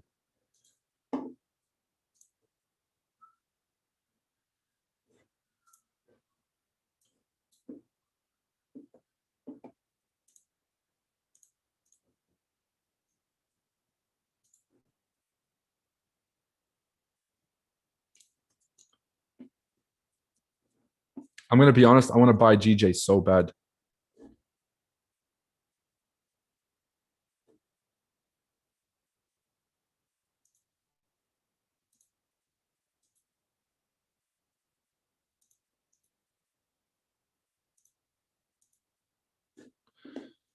All right, one more bullish rejection. If we close above these highs, this is my decision now. If we close above these highs, then I'll wait for a pullback and go long. Just want to wait for a closure above that previous section right there. NASDAQ moving pretty aggressively here. I'm not really liking the way it looks because this previous candle really should have rejected all these lows and then come down and gotten filled. Because we're printing pretty aggressive candles in the bearish direction, I'm starting to get pretty doubtful about this trade idea. It kind of looks like price is going to just violate through the support area. I'll still have some patience here and allow this to play out because I know it's still early in the session at 10:30 a.m. But if it doesn't come down and respect this 88.6 and then reject, back off and close, if it just fills this area down here with a solid candle, that's going to be a pretty bad sign. I'll start to scale out of my original trade.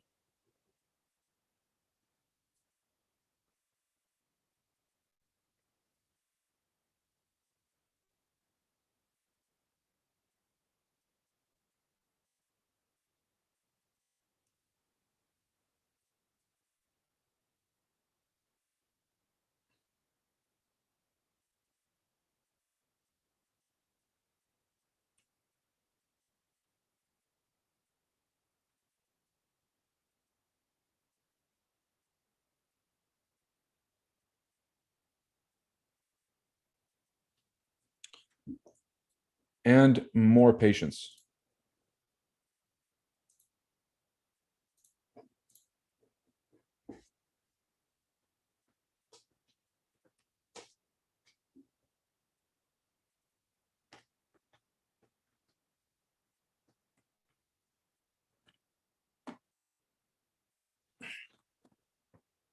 So the reason that the heavier positions go at the bottom is because if I was entering all the same positions, then I'd be in a shit ton of drawdown up here. So from entry 1 to where we are, it's about 48. So I'd be like $480 in drawdown, whatever. Instead, what I do is I'll enter the smallest position at the top. I'll enter a bit of a larger position as it drops. And then my biggest position is on the buy limit. And so even though I'm in drawdown, I'm not taking the same sized entries every time because that'll just put me in way too much drawdown.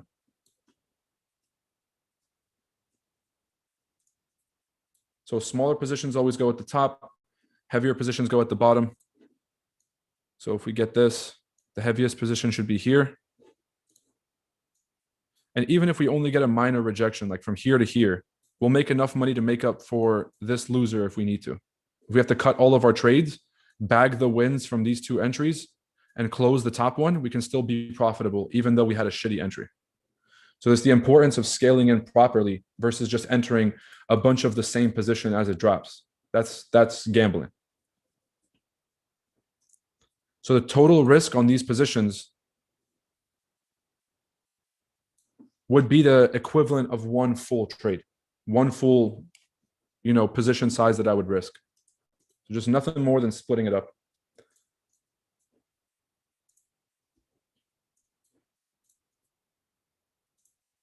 Yeah, I'll be honest, y'all. I am not liking the way that this looks. I'm not liking the way this looks at all. I do have to be patient because the market hasn't printed against me.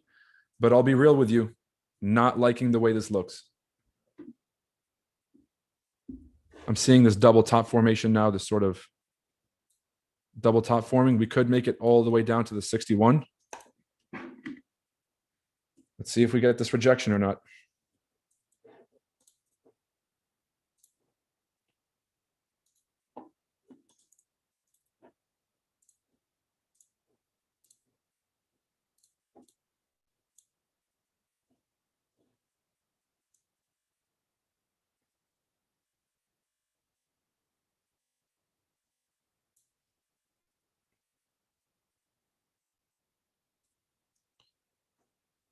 Oh, no rejection yet. My buy limit did get activated.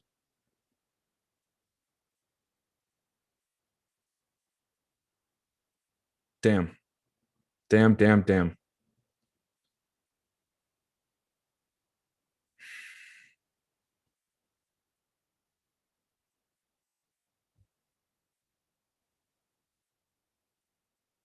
Yeah, y'all, it doesn't look like this thing's going to reject.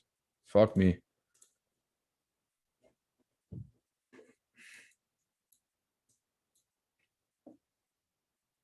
Yeah, I'm closing.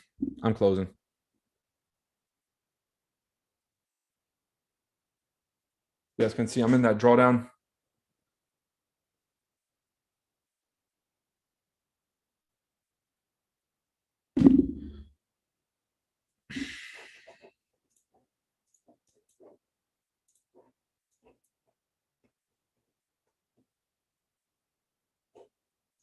I'm still overall bullish, but this thing looks like it wants to retrace like all the way back down to 13,000 first. What I've just done is I closed out of my top two positions. I just closed those two. I'm still holding the buy limit. If it hits, it hits. But I'll hold that to stop loss. I already accepted the risk on that trade.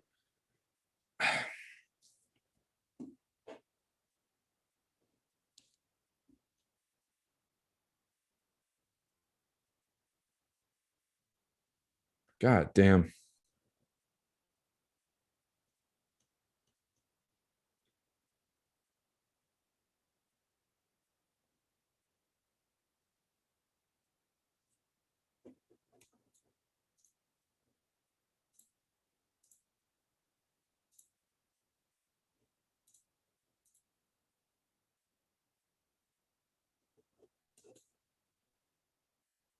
U30 just entered the buy zone.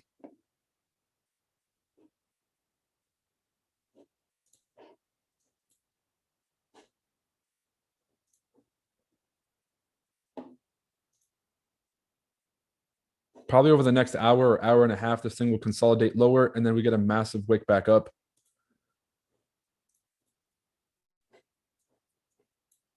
Let's see if NASDAQ ends up breaking back above. I don't think it will, but it still has that chance, which is why I closed those original positions. Just got to let this thing play at this point. If it does go down to one of the lower zones, then we can take it up either at the very end of the session or probably tomorrow.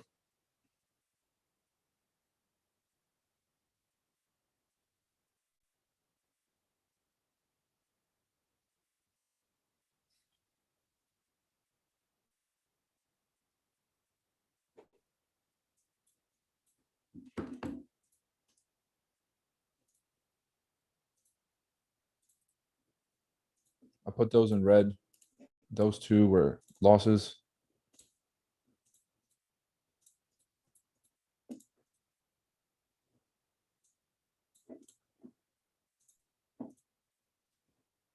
Yeah, I'll be honest. If you guys are in that buy limit, this is not looking good. I'd probably just close out or wait for the next pullback to close out. Those would be the next, like the only two options.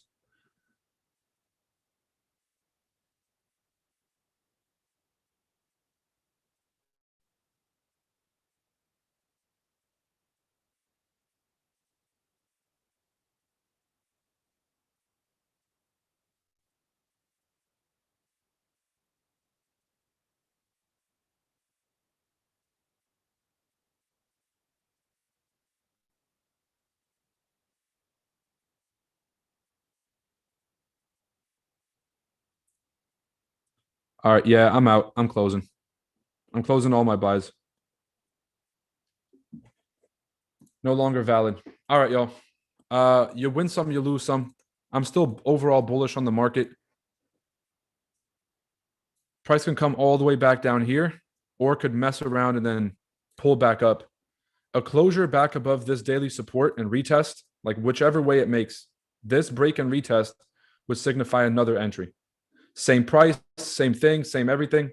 We have to wait for price to make a detour first, retrace, and we can take that same entry at 13,200. Right now, 13K seems like the most probable price, maybe a little bit lower, 12,950. Okay, so 12,950 to 12,013. This will be the next buying zone. So we're probably going to get a pull down, a pull back during the market session, and then we get a break back. So it is what it is. Sometimes you win, sometimes you lose. As long as you're following your strategy, everything is good. We were in profit for a while. Some folks took break even. Some folks did not. Depends on the risk that you're willing to take on your account. The overall trade idea was there. I think that the entry was premature. The first entry was premature.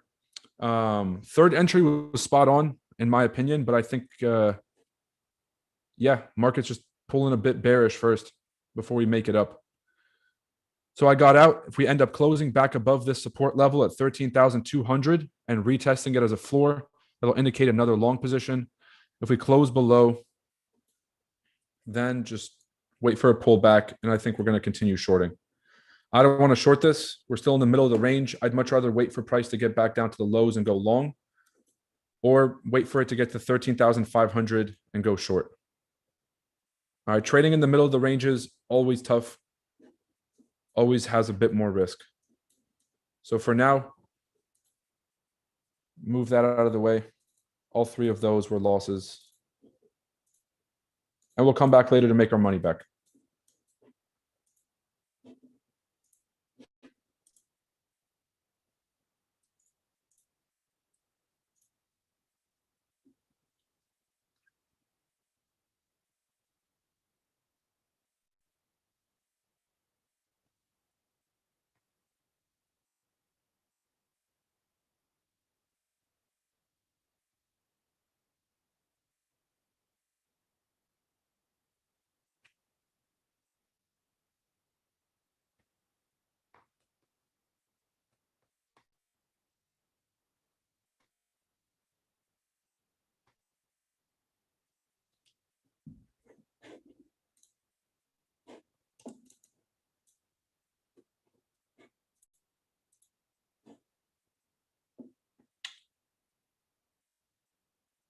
I just joined a few days ago, and the accountability in here is incredible. You need it. You need to be very honest with yourself as a trader. Nothing else really matters besides obviously the decisions that we make. I have both services. I'm making money with Enigma while learning in CA. That's incredible. Hey man, it happens. It's actually a good thing to see this. It's a reminder that even people that know exactly what they're doing can be wrong, and it's natural in the game. Of course it is. As long as you're managing your risk, a loss is no big deal. If you have a $1,000 account, for example, and you just risked $50 on all these trades, or let's call it what was the original idea that we had? Let's say you risked 175. That's almost 20% of your account. That is pretty significant, right? And so you're going to feel the pressure of risking almost 20% of your account. Now imagine somebody didn't enter any of the early trades, but just put the buy limit at the bottom for a 0.01. Their risk was about from 200 was about $35. Now, if you lost $35 on this trade, or $40 or $50 on this trade, that's only 3, 4, or 5% of your account. In which case, you're still in the game. There's no harm done. The next trade will make you a few hundred, and you'll be all right. So, depending on how much you're risking, that's going to impact the level of effect that these trades have on your account. So, yes, traders win, traders lose. Sometimes we enter at very, in hindsight, we realize that we entered at very, very just bad places. Maybe a little bit too early. Maybe we realized that the entry was just a few pips off or whatever it was. As long as you're managing your risk, you can survive to get to another trade. And then that next trade is the one that makes your money back. So risk management is the single biggest key, especially in trading, indices. Because sometimes you'll have a few losses, and that's all right. As long as you're able to mitigate your losses, that's really what matters.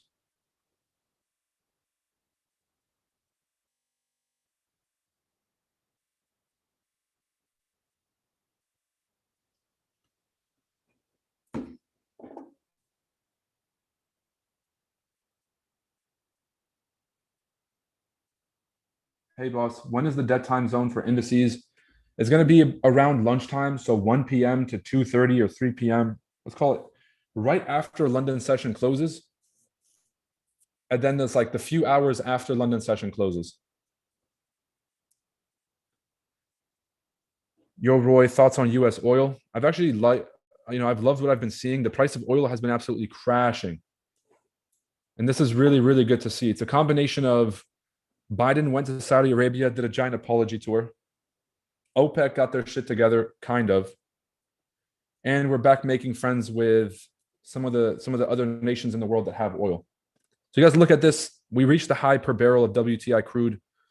This is 130 was the high in May. Now we're all the way back to 88. We're down almost 31%.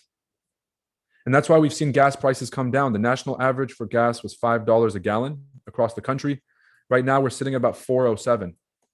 And I'm expecting, as long as WTI keeps going down, this is what they use to refine into gasoline. And so we're going to start to see the prices hopefully go back lower, and we can get the national average back under $4, which will significantly help the inflation problem, y'all.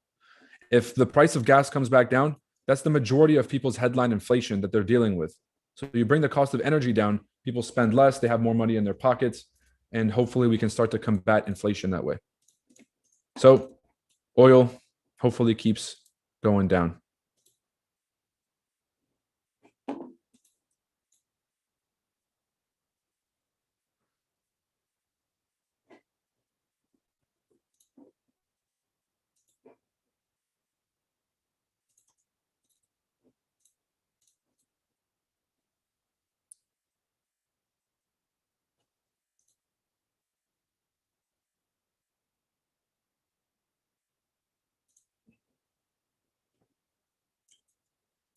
Yeah, I think the next zone is 13,000. I think we're going to continue pushing to the downside, but for now, I don't see any re-entry opportunities.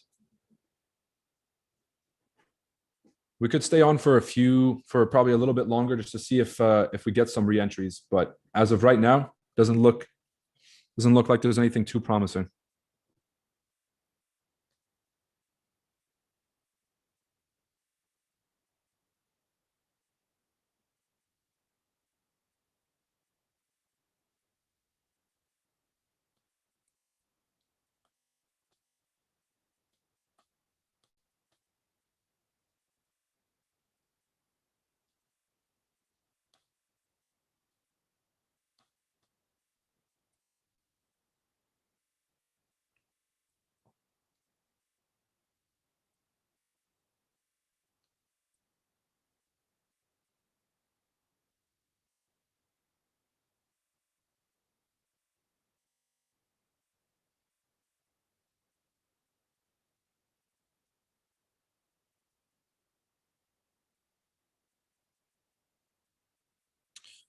Man, come on, man.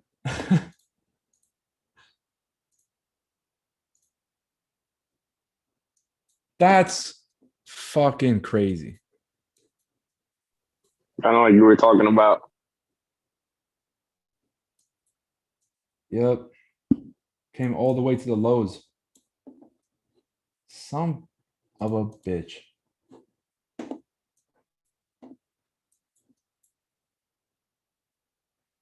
That hurts. All right. Now, all jokes aside, still no candle closure. If this thing does end up closing below the, above the support, we can scale down and look for.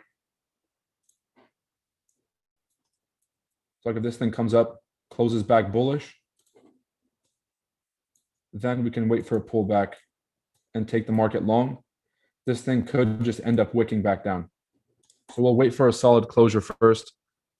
If it just starts to fly from that location, man, oh man.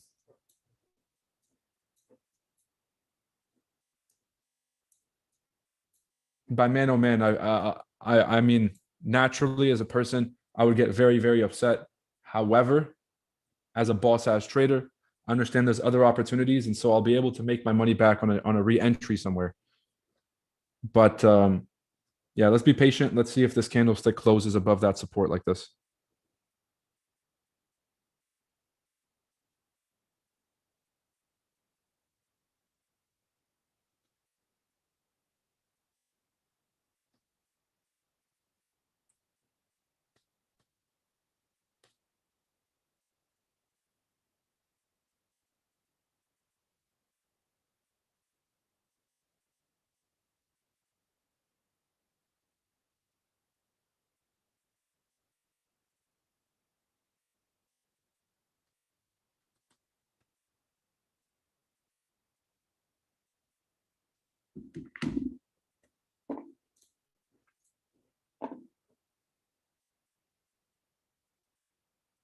He said GJ selling off. Yep.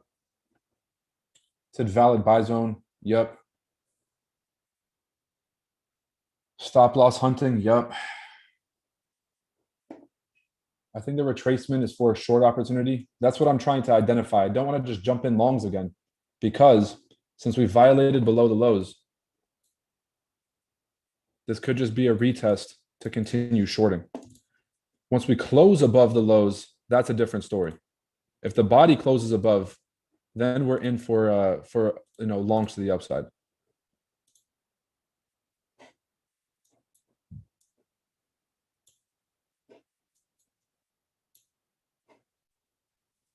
So I think it's still going to break out.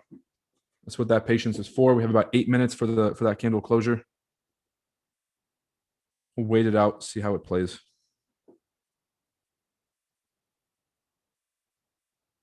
Said GJ is crashing. I still think it'll honestly. I still think it'll play around that zone and then end up crashing. But for now, let's take a look at GJ. I just feel like it's going to play around here all in New York. I'm not really too worried about GJ. There is no buying opportunity, but I do see it just rejecting and messing around. Because what it's going to try to do is entice a bunch of people to go long, then dip down before we continue. This period, this is what I'm looking to avoid. Looking to get in down here.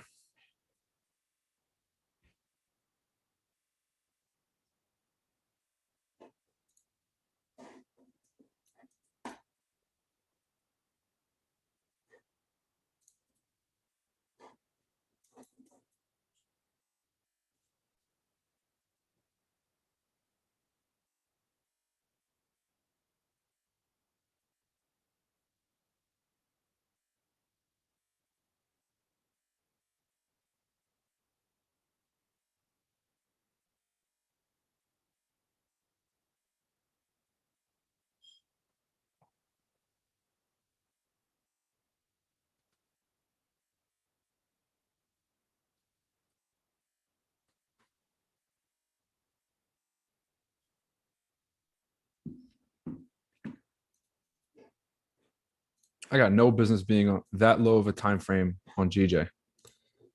Sticking to the higher time frames. Sticking to the higher time frames.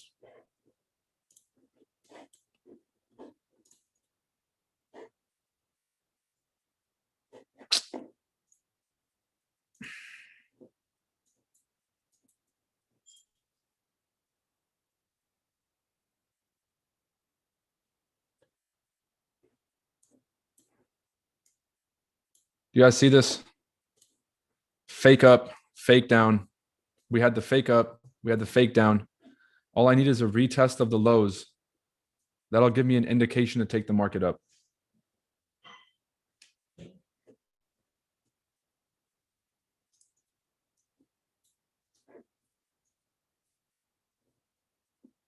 Nice setup bullish for GJ next week. Yep. Nas is going to sell to the 1396 before it keeps bulling. Using psychological zones and quarter theory, prices closing above the 41.50 and headed to 41.60. 41.50. What are you even talking about? Oh, it said S&P.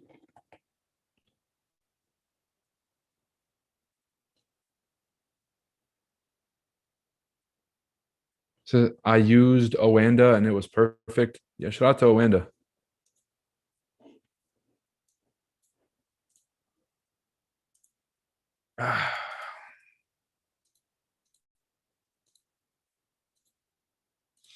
I will not enter too early. I don't care.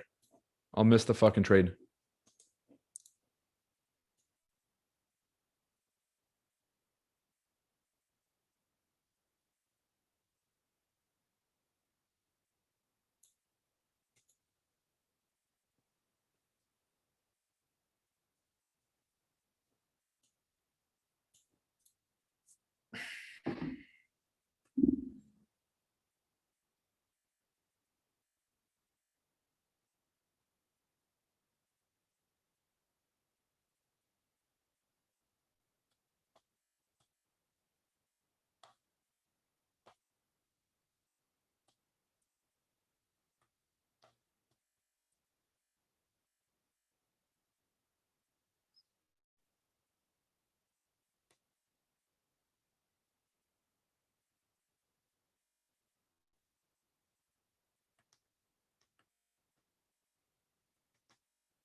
Is anyone taking longs?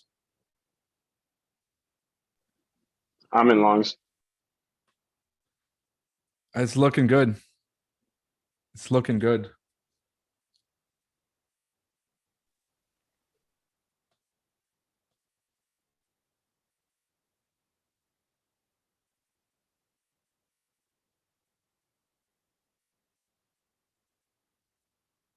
I'm still waiting on it.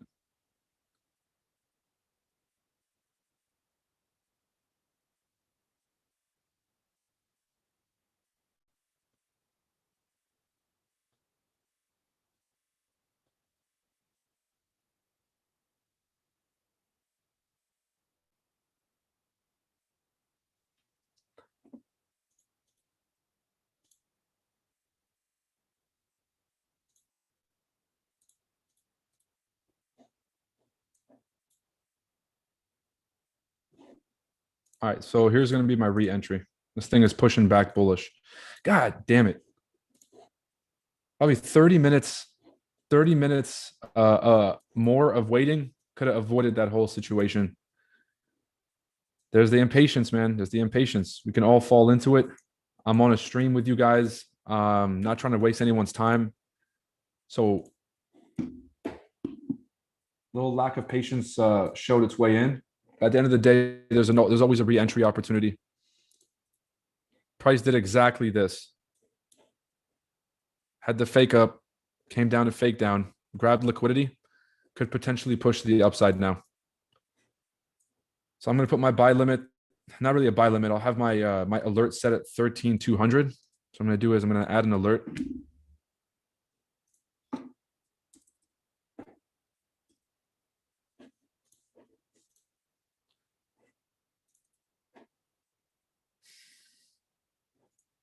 It'll notify me on the app. It'll pop up.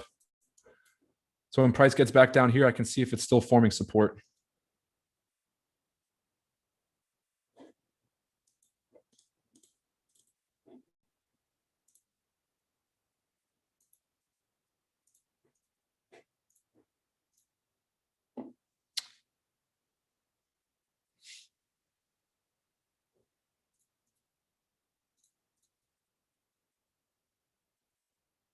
Still hasn't flipped bullish.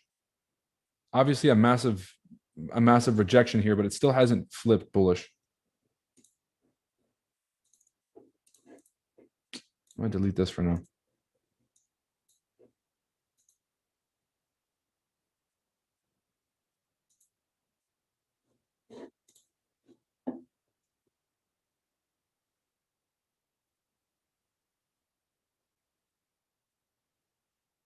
Said sheesh. I can't stand when that happens. It's all good. It's all part of trading. You have to take a chance sometimes on entering prematurely, and that's why I have that risk strategy that I use where I scale in.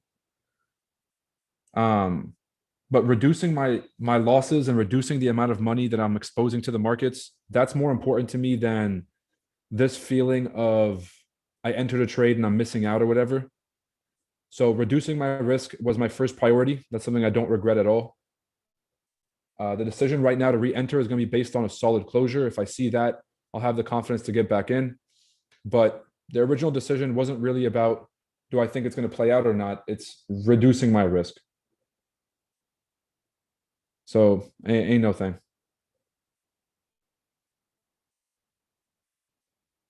Anyone trading ETH in the support area?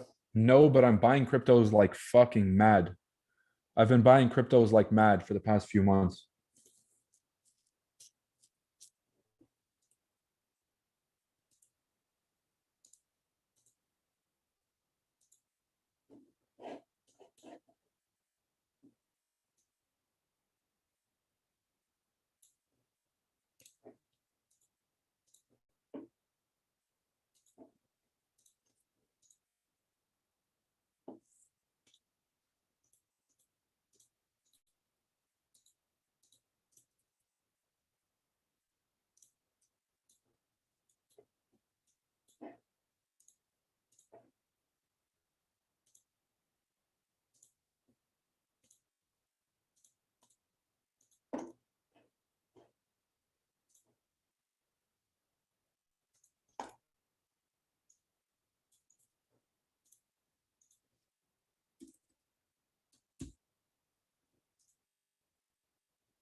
Yeah, guys, I'm thinking this is shorts here.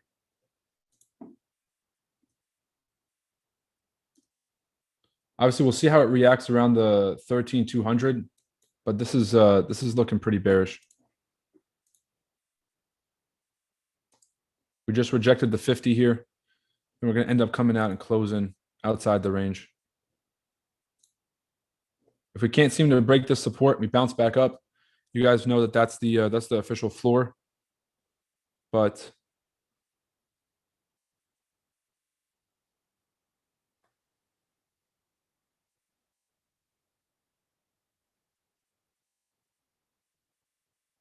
that's what I'm looking at here. It was a good idea. The whole trade idea was good. If we had waited just for that 200 entry, we would have just caught the wick up and then closed the trade, just kind of been done, or closed the original trade. But you got to trade in the direction of the trend. And if the market wants to do a midweek reversal, that's perfectly fine, as long as you understand why you were entering off those zones. And yeah.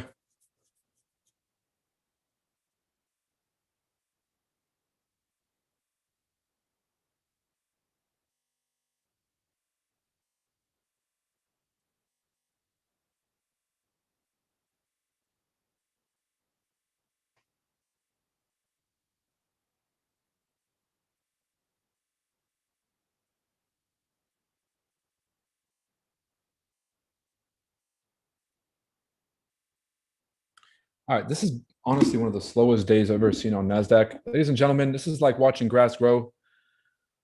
Basically just waiting to see if this wick fills or not. I would keep these levels up on your chart. I think that we're going to fill to the downside, but obviously we're going to have to wait for the market to prove that. If you guys are already in shorts, stop losses would be above this previous high. I'm personally not looking to trade any more inside this range unless we get a retracement down here.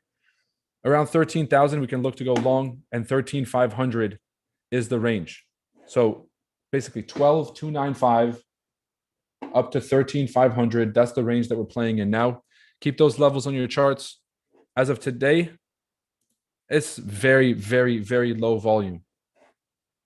Maybe around noon, once the FOMC speaker is done speaking, we can get a little bit of volume back in.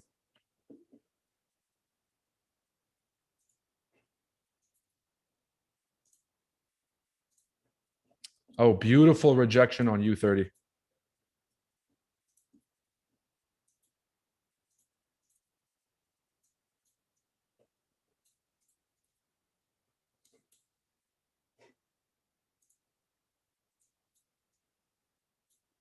Bit of consolidation, fake up, fake down.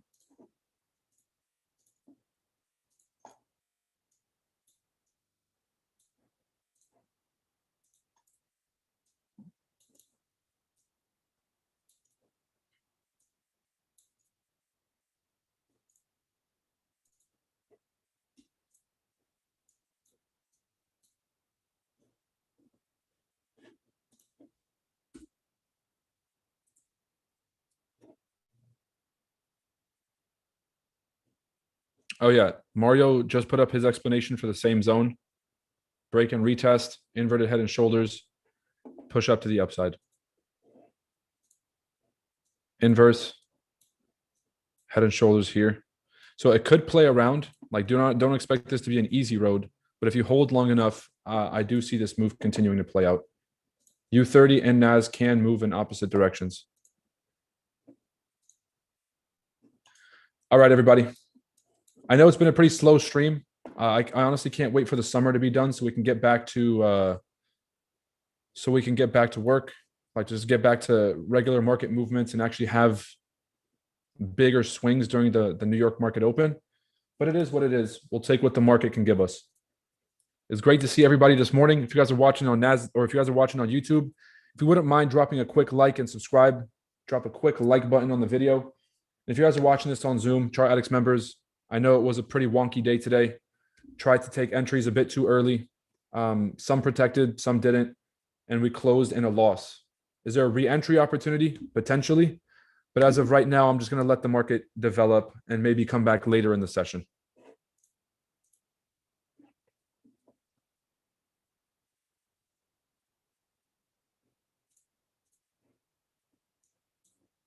Let me take these arrows out. So honestly, until this thing either comes back to retest or closes above, this thing could go either way right now. There's a rejection of this resistance here that we can continue to see a push down.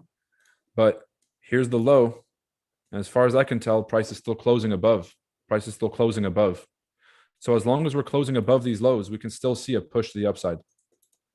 And so I'm not taking either direction. I'm not going to choose to sell here or do anything like that until I see price come back to retest the zone.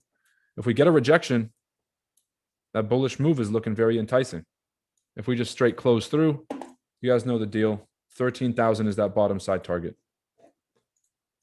You guys have any questions before we hop off?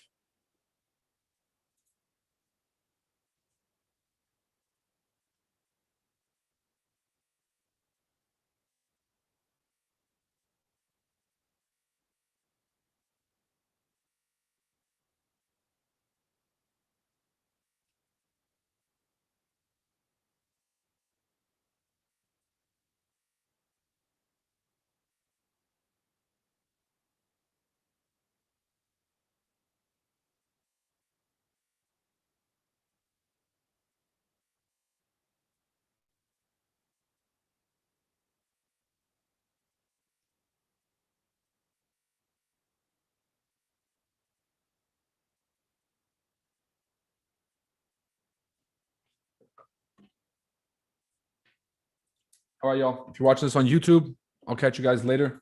I might do another emergency stream tomorrow for NFP and just trade NFP live with everybody. So if you guys want to come back, roll back around tomorrow, we'll find some better trades, some better entries. If you guys are on the Enigma app, I'll send out a signal if I see something attractive on the indices.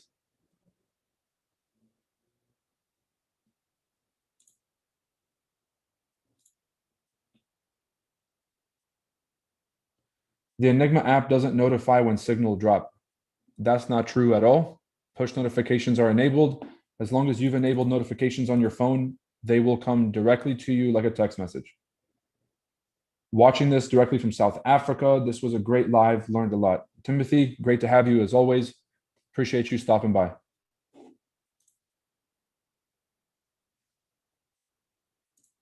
All right, take it easy, YouTube. Peace.